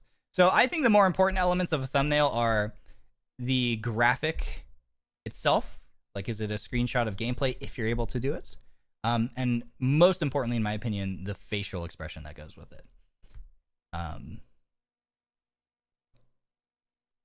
But like, and also it's the reason why there are thumbnails that are really successful even if they don't have a person's face. That's why, you know, the red arrow is sort of a meme, but it's so prevalent. There's always like really successful videos often feature like a red arrow pointing to something. And the irony is that like it doesn't even actually have to point to anything relevant. It is simply just the presence of a red arrow pointing to something that for human brains, for whatever reason, we like that, right? It hits for some reason. You see a red arrow pointing at something and it's like, ooh, intrigue. This must be important. It's clearly drawing my attention to something. I need to know what. Like, what is the context here? I need to click the video and figure it out. I need to satisfy Like this has, because it creates this cognitive dissonance where you see the red arrow and it's pointing to something and you're like, what does this mean? I now have this imbalance where I don't know. I need to have the answer. And so you'll click on the video if nothing else. And your expectation might get violated at that point. You're like, well, the video had nothing to do with it or whatever. But you still clicked on the video, right? It's a clickbait thing. And it works. That's why so many videos feature arrows. It's kind of clickbait. Yeah, exactly. It absolutely is a clickbait thing. Sometimes it's relevant, but plenty of times it's not, right? But the point is that it got people to click on it, right? So that's why so many things feature red arrows as well. Yeah, you can literally make a video more engaging by having a red arrow in your thumbnail. Trust me. The red arrow is a divine entity of consecration. Yeah, it really is. Dude, I haven't been putting red arrows in my thumbnails. I'm gonna start doing that. Why haven't I been putting thumbnail arrows in my thumbnails? Honestly, let's just freaking do it, man. So yeah, important elements: face, arrow, or a circle. Circle. Some people circle things, but honestly, arrow's the goat. Quite frankly. Yeah, I'm just gonna start putting I'm just gonna start putting red arrows in my thumbnails. Like, you heard it here first. Sorry. Let's just see how it goes. Sometimes it will be pointing to something relevant, but I'll probably do some just for fun that just point to nothing. Who knows? So yeah, so those are the elements of a good thumbnail, in my opinion. Another thing that's really interesting to consider is your audience and what direction do they read. There's actually a really interesting sort of almost like thought experiment. Like, let's say, for example, that you're making a thumbnail and you want to have both a face and text to tell the story of what the video is going to be to generate interest. Let's assume it's like an American audience, because I'm an American, right? And my majority of my viewers are American, right? We read left to right. So what you put on the left side of the thumbnail is really important, right? Because that's what they see first, and that frames the entirety of the thing. So if, for example, I put text on the left-hand side, like whatever I want to be the most important part, I'm going to put on the left-hand side of the thumbnail. So if I have text or a specific message, or maybe it's a game logo or a game name, because I can't use the logo to respect the terms of use of a developer, that they don't want their logo in the thumbnail. So I'll just write the name in text, and I want that to be important. If I think that's the really important thing, I will put that on the left-hand side of the thumbnail. And then the face will be on the right because it's less important.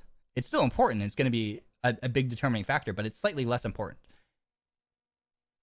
Vice versa, if you want the reaction, if you want it to be a really emotive experience, then you put the face on the left side. That's what they see first. And then the face, whatever reaction you're making, frames as they scan your thumbnail from left to right. So let's say it's like a really surprised, like pog face, like, whoa, right? And that's the first thing they see. And so their brain goes, oh, okay, there's something really surprising happening. And then they scan left to right, and then, there's, the right half of the thumbnail is an explosion. And it's like, oh my God, yeah, that is surprising. I understand why this video must be so exciting and wow, So it tells the story from left to right. Or you might be in Japan, they read from right to left. So then you would do the opposite, right? So there's a lot of elements of thumbnails that can make thumbnails better than others or stronger than others. Just something to consider. Little things that maybe you didn't think about.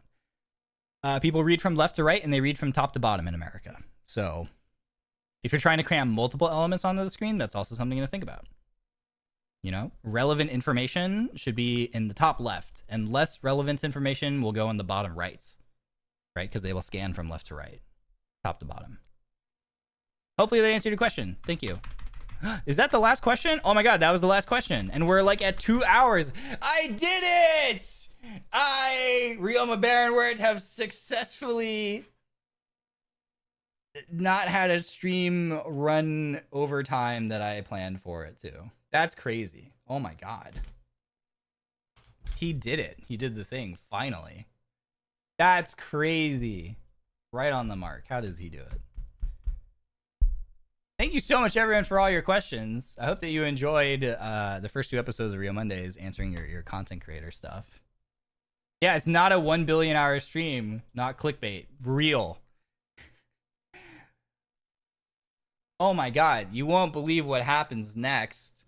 Ryoma Barrenwort streams for 2 hours like he intended to and didn't go over time. Not clickbait, real. Red arrow.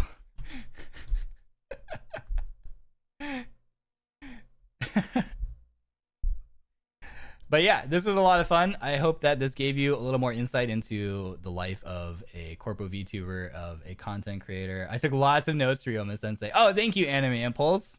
Shout out to Anime Impulse, the goats. Man, speaking of Anime Impulse, I don't know if you all have been checking their Twitter recently, but they've been teasing some pretty interesting things over there. Let me see what today has in store for us. Anything new so far? Let's see.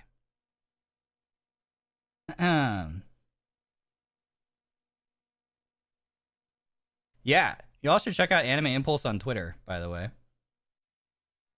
I see some teasers for one of their upcoming events, Anime Impulse OC 2024. Wink, wink, nudge, nudge. Hi, Maria! Also another goat. My bestie, Maria. 1 more hour. Oh my god, you heard it here first, chat. In 1 more hour, there's going to be something interesting, exciting popping up on Anime Impulse Twitter. You should go follow them and keep an eye out. I wonder what it's going to be. I'm so excited to find out, along with all of you. Wow. This is my thumbnail for that.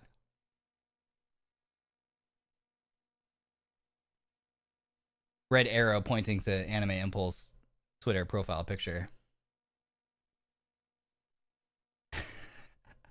But yeah, this was super fun. Thank you everyone for all of your questions. I hope that you enjoyed my personal takes on content creation and stuff and my insights. Hopefully it was helpful for some of you out there.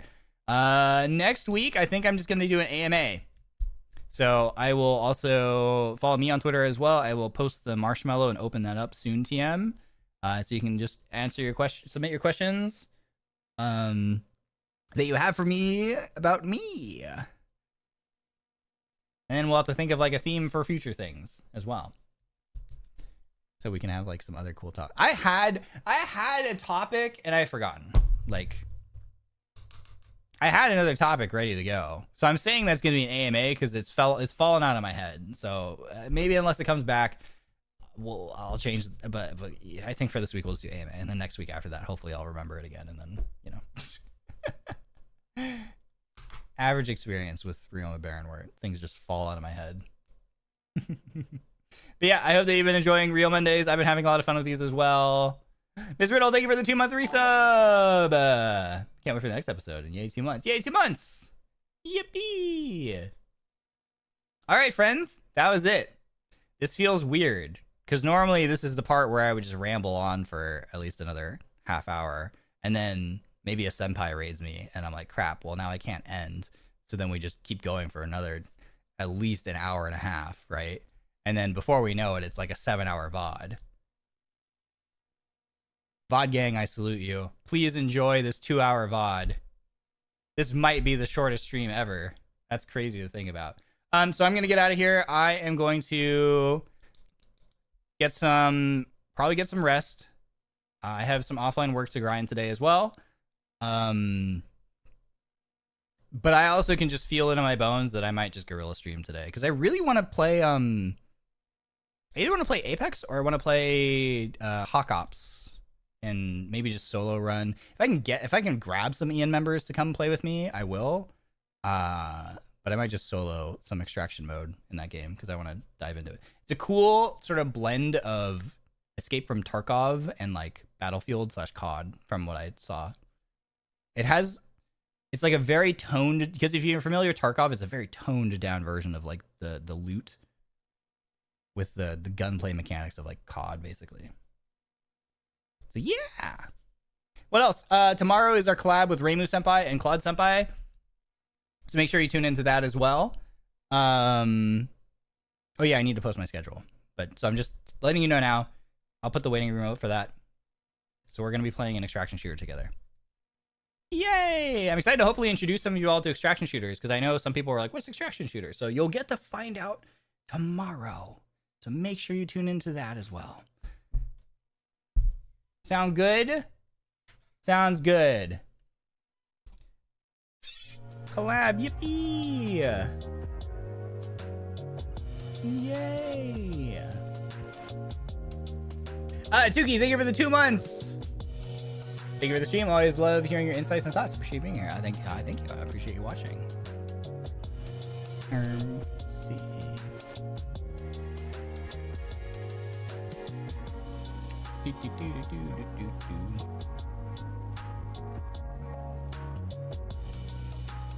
Anybody streaming?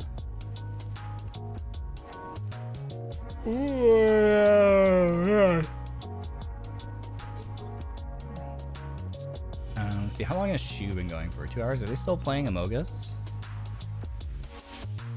Okay, cool. They're still playing Among Us. I'm gonna go ahead and raid Shu Senpai. He actually invited me to join this collab. They're playing Among Us with some of the guys who were playing what you call it? The Avalon Cup, the Valorant the other day. So I'm gonna go send you all over there. Among Us. Alrighty, friends.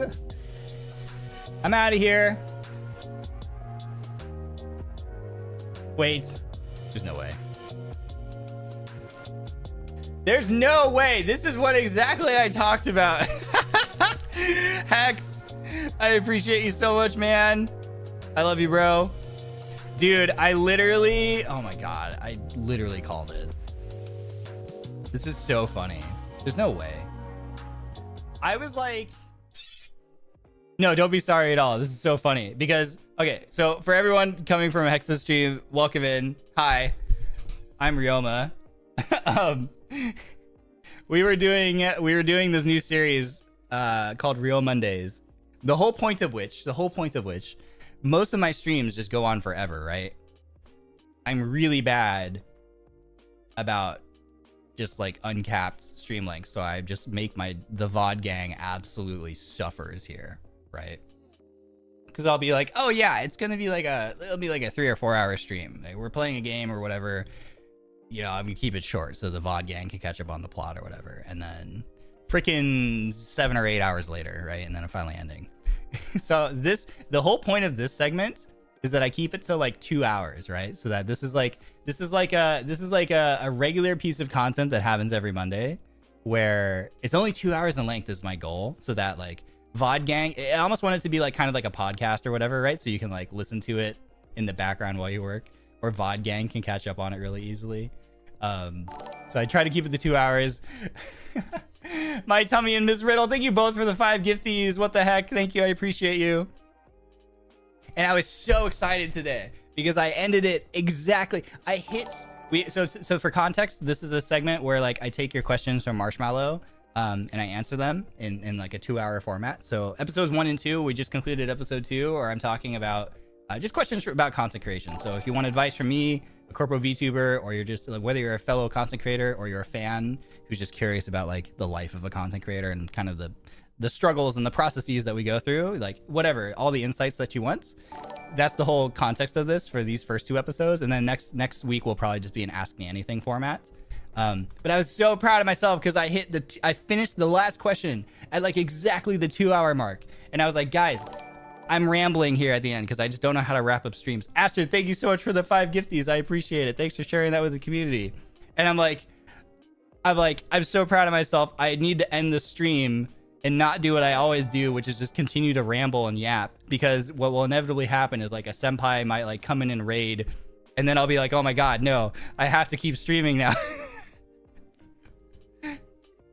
So I was like, I gotta get out of here. I gotta end it and not keep rambling. But I kept yapping for like another 10 minutes. Yeah, what? It's been like exactly like 10 minutes of just me continuing to yap and talk about my plans for the rest of the week and like trying to find someone to raid. And I look over and then it's all of you in chat. And I was like, oh my God, I just manifested that, didn't I? That's crazy. Shoe Silas didn't make me a widow. Thank you for the memby. Welcome in. I appreciate it. I hope you enjoy your emotes. The timing is crazy. Yeah, the timing is like, God, the comedic timing is so good. I freaking predicted. I mean, I knew, because this is what I do all the time is like, I just yap. I can't shut up, man. No, don't be sorry. It's just so funny. If anything, I'm sorry that this is like, I would love to spend so much more time with you guys. So I appreciate you all coming over here to show some love. Thank you for joining. Thank you for all the membies and everything. We can yap for a little bit longer. But I would encourage you, if you want, feel free to hit the subscribe button if you feel like it, and then come hang out with us another time. We adore yappers. You're in the right place, friend. No, I don't apologize. Don't apologize. I freaking love and appreciate Hex so much, as I know we all do. We wanted to make you smile. No, you did. Absolutely. Absolutely, this made my day. Thank you so much. I appreciate it. Lily Cake, thank you for the soup. Have a good day, night, everyone. Yeah, happy time zone, everybody. Happy time zone. We love yappers in this household. Yeah. My streams always end up like really long because like I just keep going. I don't know how to end things. I don't know how to say goodbye. But I hope you all had a wonderful stream. Ryoma one of the good guys. If you've never been here, definitely have my... Thanks, Lonely. I appreciate that. Thank you. I hope you all had fun with Hex. I hope that you're all having a really good time. I know, like... I know I posted my thoughts on Twitter, but, like, genuinely, like, Hex is a heart of gold. I know you all know this. This is, like, not new information for anybody here, but... The dude has a heart of gold. I am sad that like I don't have more time to continue getting to know him better and like hang out with him here, but I'm really grateful that he is here and that he was here when I first joined, because he was like a really special part of that like welcoming experience, like my first encounter with like a senpai. So thank you, Hex. I appreciate you, man. And we'll be sure to pay it forward. Yeah, man.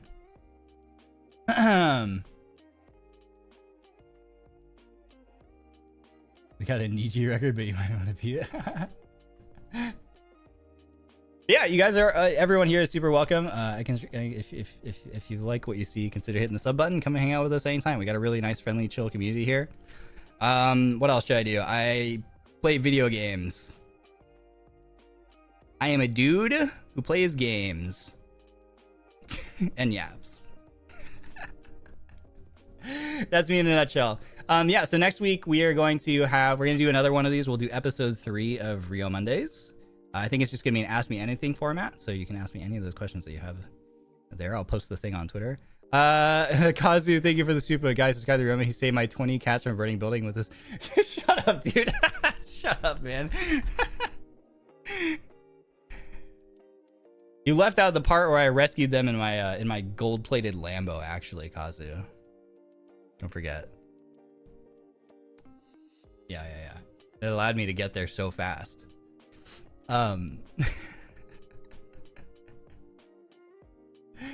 saw the Avalon Cup and I was amazed. You are amazing. Oh, thank you so much. I had so much fun. Humongous shout out to the First Stage Pro people for organizing that and putting that all together. It was a really, really fun experience.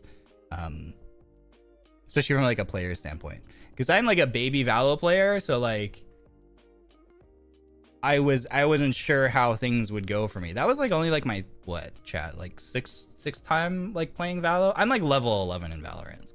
I'm just a baby, so it was a lot of fun. You know, I thought it was really well. It was well organized. It was a fun format. Really loved my teammates. It's cool getting to know a lot of the dudes from like some of the other agencies as well. So hopefully continue to getting to talk to them and hang out with them as well. The 4K though, I know, I'm really glad that I got a highlight out of there.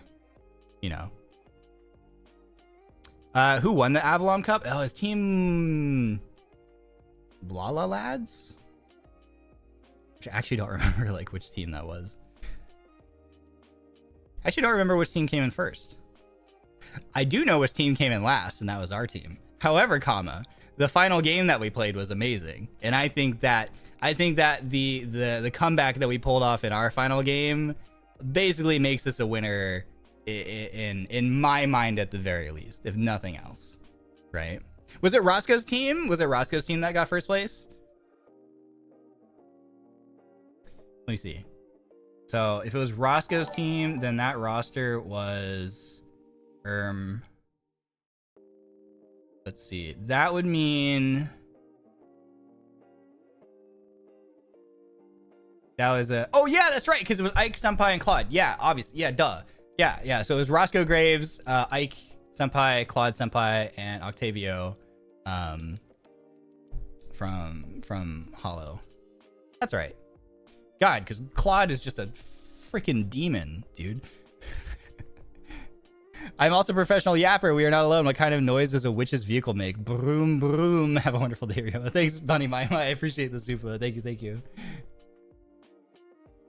That's right. Yeah, because we played their team in the first round, and I was just like, Claude is dialed. This man's is locked in. Was he the first? Actually, was it the first round or second round? Actually, I can't remember. Doesn't matter.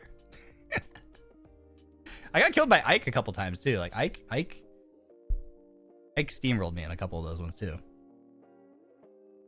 But yeah, that's not surprising. Their team, all the teams were really good, honestly, genuinely.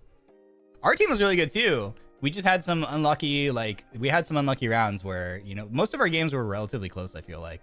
But our final game, I think I will probably just snip the final game and just upload that as a highlight here on the YouTube channel, because I'm really freaking proud of us, because we had lost every other match that day, so morale was a little bit low, and the other team came out hot, and we were like, oh god, this is we fell behind harder than we had in any match, and it was like, oh god, okay, this is how this game is gonna go.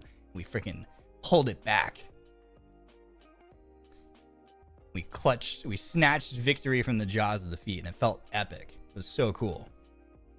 We just sort of we finally came into our own, you know. I think it was clicking. We understood each other. We knew what we had to do. Shoes IGLing was immaculate. You know, Ryoma Clark collab next. Yeah, actually tomorrow I'm collabing with Claudius Clarmark himself. So tomorrow, everybody, we have a collab with both Claude and Reimu Senpai as well. So we're going to be checking out a game called Level 0 Extraction, which is a new extraction shooter. Which, if you're not familiar with extraction shooters, I'm really excited to hopefully introduce extraction shooters to my audience for the first time. The idea behind extraction shooters is that you build a kit, a loadout that you spawn into a raid with, you spawn into a match with. So, you know, your weapons, your armor, your meds, your ammo, whatever, your backpack. And then you have missions that you have to complete. You have tasks that you need to complete. Usually, I don't know how it works in this game, but the general formula is that you have specific tasks, you have to go find a certain thing and retrieve it and bring it back. And then you get experience that upgrades your base. So then you unlock better traders, better shop items, and better crafting and blah, blah, blah. The catch is always that you're usually fighting against enemy AI. It's usually PvE, and usually it's PvPvE. So you're also fighting against other players who are on the map trying to do similar things that you are. And the catch is that when you die, any of the gear that you brought into the raid with you is gone because other people keep it. They can loot you and take it. Conversely, if you kill other players, you get to take all of their stuff. It's your stuff becomes my stuff. And I get richer. You know, it's awesome. So it's fun because there's a whole economy involved where it's how expensive of a kit do you want to bring in? Do you want to bring in a more expensive loadout that increases your chance, your fighting capability? But if you just get unlucky and get ratted by somebody, you lose a really expensive loadout and you might not be able to recover from that. You know, your favorite piece of gear, your favorite gun or whatever might just be gone. So that's the thing that's really cool about it. And this particular game has a different twist than I've seen on other ones, where normally in these types of games, you're fighting enemy like human players, and like the AI is also just people with guns. This game, you're fighting the enemy is like monsters. They're like scary monsters. So it's a little bit of a horror sort of scary environment twist to it. But not only is it just enemy monsters, there are also actual players that are also controlling the monsters on the map as well, that are just trying to grief you. They're just there to ruin your day. Like they control the monsters too, and they have special powers and attacks and whatever. So that's a part of it too. So I'm really excited for this game. I'm hoping that it's good. I'm hoping that it's fun. It launches tomorrow, so we're gonna be jumping into it on day 0 with Clark and Raymu. Yeah, PvPvE, exactly. So it looks cool. It looks like it takes place on like a space base, and the idea is that, like, you know, the lights are gonna it's gonna be dark, and the enemies are weak to light. So spooky environments in the dark with monsters hunting you that also I think can go invisible while you're trying to get gear, like get loot and extract with it, while also fighting other people who are trying to kill you and take your stuff and also do their tasks. So it should be interesting. We will be fighting other players and we'll be fighting monsters, other players, and player controlled monsters. Meanwhile, there will be a team of monsters that are just player controlled that are just fighting us, that are just there to make our day worse. So it should be cool. I'm excited for it. I hope it's fun. And if it's not, for whatever reason, we have a backup extraction shooter that's a little more standard, you know, human PvPvE as well, which I might stream later today, I think, because I tried the tutorial and I was like, oh, this is cool. So I might play it a little bit later because I'm itching to play more of it. That's a lot of elements that I'm interested in to see how it actually plays. Yeah, me too. I'm very excited for it. So yeah, so if you're interested, we're doing that at 8 p.m. Pacific time tomorrow. That is 11 p.m. for you East Coast US folks. And what is that, chat? 5 a.m. CST, I think, and maybe noon JST. I'm learning time zones. Oh my god, we've been here long enough that I'm starting to learn the time zones a little bit. 3 a.m. again. Depending on your time zone. Yeah, I'm sorry. Hopefully it's not too crazy. Is it 12 p.m. JST? I'm pretty sure it's 12. Like, if it's 8 p.m. my time, that should be 12 p.m. JST. Am I doing a conversion in my head? Absolutely not. I just have done enough collabs or enough streams at 8 p.m. that I kind of know. I've written it enough times on my schedule now. Or on Twitter. It helps because the way I go off of, right, is Denauth. We do our collabs every week on Friday at 7 p.m. my time, which is 4 a.m. CEST and 11 a.m. JST. So I just bumped everything up by an hour. By the way, also speaking of, for this week's Denauth weekly collab, we're doing something different. Because every week we've done a gaming stream together. This week, we will be doing... I don't know if you can hear the drum roll. We will be doing a watch party. Something that we've talked about amongst ourselves for a while now. We are going to pick a scary movie to watch, probably on Netflix, because we are like the spooky themed like wave, right? The haunted manor wave. So it feels only appropriate to pick a scary movie. Also, I fucking hate scary movies. It's just like, it's gonna be, I will be a mess. I actually don't know how Clara does. I assume that Clara is not great either with horror. And then we have Twisty, who's like the Alpha Ojo-sama, who just like only plays scary games and watches like crazy scary movies. So I'm gonna let her pick. But it's probably gonna be something way more tame than like the stuff that she normally watches, I'm pretty sure. But so that'll be fun. So if you're interested in that, if you want to come hang out and watch a scary movie with us, we'll do like the watch party format where we'll be like, hey, this is the movie on this platform and we're starting at 3, 2, 1. You know, start it on your thing, watch along with us. I will be in my chair with a blanket covering like 99% of my body and just peeking out through a little like slit for my eyes the whole time, pretty much. Tame. She shared us like with us like a list of like these like crazy horror movies that like she either has watched or is like in the process of trying to get through the list, and I'm like, these sound absolutely terrifying. So yeah, Ryoma Blanket Fort. Yeah, Blanket Fort. Yeah, that's my new name. Yeah, Ryoma Blanket Fort is gonna be me on Friday, dude. So I'm really excited for this though. It should be a lot of fun.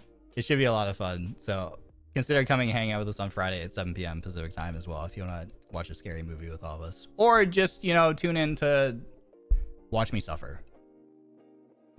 Whatever your prerogative is, it's totally up to you. I will just be existing and trying to survive. You should pick a scary movie that's so over the top that's just funny that you're laughing. Maybe, who knows? Maybe. I don't know. I told Twisty she can pick, which is either a great idea or the worst idea of my life. I don't know which one it's gonna be. We'll find out together. So that's the plan for this week. I'm also playing Untitled Goose Game. I've been hinting at this for a little while, I think, since last week. But I'm also playing Untitled Goose Game with Clara on Wednesday, speaking of Denauth stuff as well. Because someone, I think it was like, people were like, hey, will you ever play Untitled Goose Game? I'm like, well, that's funny that you should ask that. Might have a Goose Game stream coming your way. So yeah, that's happening on Wednesday. We have Untitled Goose Game collab with Clara. Just a couple Denauth members being silly little geese together. So I hope that you look forward to that. There's co-op mode? Apparently there is. I didn't even know. I didn't even know that. But yeah, we're just going to become absolute menaces together. So that's going to be fun. Yeah, it should be really cute. So look forward to that. So yeah. Collab tomorrow, extraction shooter horror game with Claude and Reimu, and then palette cleanser goose game with Clara on Wednesday, and then back into the mines with a scary movie on Friday. That's my plan for this week. Will you ever play It Takes Two? Yeah, I would like to. I've heard it's really good. It's got to find a member who hasn't. The challenge is finding a member who either hasn't played it or hasn't like seen the game, right? I personally have only seen tiny snippets of it, so for by and large, the story for me is unspoiled. However, I know there are a lot of members who have played it or watched other members play it, so that's the challenge, is finding someone who I can share that experience with, where it's like fresh for both of us, you know? But if at some point I do, I would like to. Same goes for A Way Out, because I know A Way Out, it's from the same devs, I'm pretty sure, right? A Way Out looks really cool. Like, I've seen clips from it and it looks really fun. And so in that same vein, I would like to find someone to escape prison with, you know. Listen, there's something really, what's a good term for it? There's something really enthralling to me, or even like romantic, you know, not like in an actual romantic way, but you know what I mean? Like, I like bank heist films for whatever reason. Like, I think bank robbery games / films are really interesting. I don't know why. I just think they're really exciting. In that same vein, I think the idea of prison escape also falls into that same realm for me. Something about trying to break out of prison is really exciting. So if I ever go to jail, I hope it's for like bank robbing, and then I can break out of prison in an elaborate escape method. How cool would that be? It's the action and thrill. Yeah, exactly. You know? So, so I'm also very interested in A Way Out as well. But again, it's like I was saying, it's like it's like a really similar problem. It's like who at this point, because the games are like a number of years old. So it's like, who at this point hasn't either played it or watched someone play it and they know the entire thing? You know what I'm saying? What do you mean red flag? It's a victimless crime. You rob a bank, right? No one has to get hurt. It's all insured. It's fine, probably. First date idea, bank robbery. How romantic.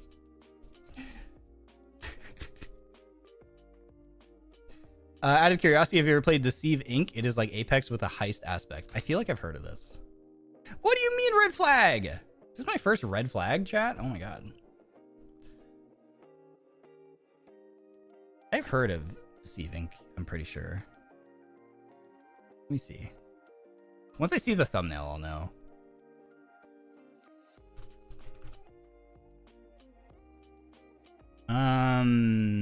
Why is my Steam store so slow? Oh my god, I have not seen this because I don't recognize the art style at all. Huh. Yeah, no, I haven't actually seen this before. I'm going to add this to my wish list right now. Thank you for the game recommendation. Cool. It's okay. I support your rights and wrongs. Thank you. Okay. All right. I gotta end the VOD here. I promised everyone a shorter VOD. I promised. Thank you everyone so much for coming by and hanging out. Shout out to Hex Senpai for the raid once again. I really appreciate it, man. Thanks for sharing your audience with me. You all are lovely and wonderful. Like I said, consider hitting the subscribe button, come and hang out with us again. It's a much lighter week this week in terms of like my streams, just because I have been going crazy for the past month and I'm dying. So I'm making sure to take care of myself by having a lighter stream week, but we still have some really fun things lined up that I'm really excited for, and I hope that you all are too. I think I'm going to send you all over to my my Avalon Cup IGL, you know, the one, the only Shu Yamino. Hey, I'm going to send you all over to him. He is currently playing Among Us with some of the guys who were part of the Avalon Cup Valorant collab the other day as well. So some of the guys got back together to play a little Among Us, get a little sus together, if you know what I mean. Not like that, you guys. Stop. No. So I'm going to send you all over there right now. Thank you once again. I appreciate it. I hope that you're having a wonderful morning, evening, afternoon. I am going to go try to get a little bit of rest. I only slept like 3 hours. So I'm going to send you all over to the Among Us collab. I'll see you all later. Have a wonderful rest of your day, friends. Hopefully I'll catch you on another stream. I'll see you then, or I'll see you on another time. Okay, love you. Bye.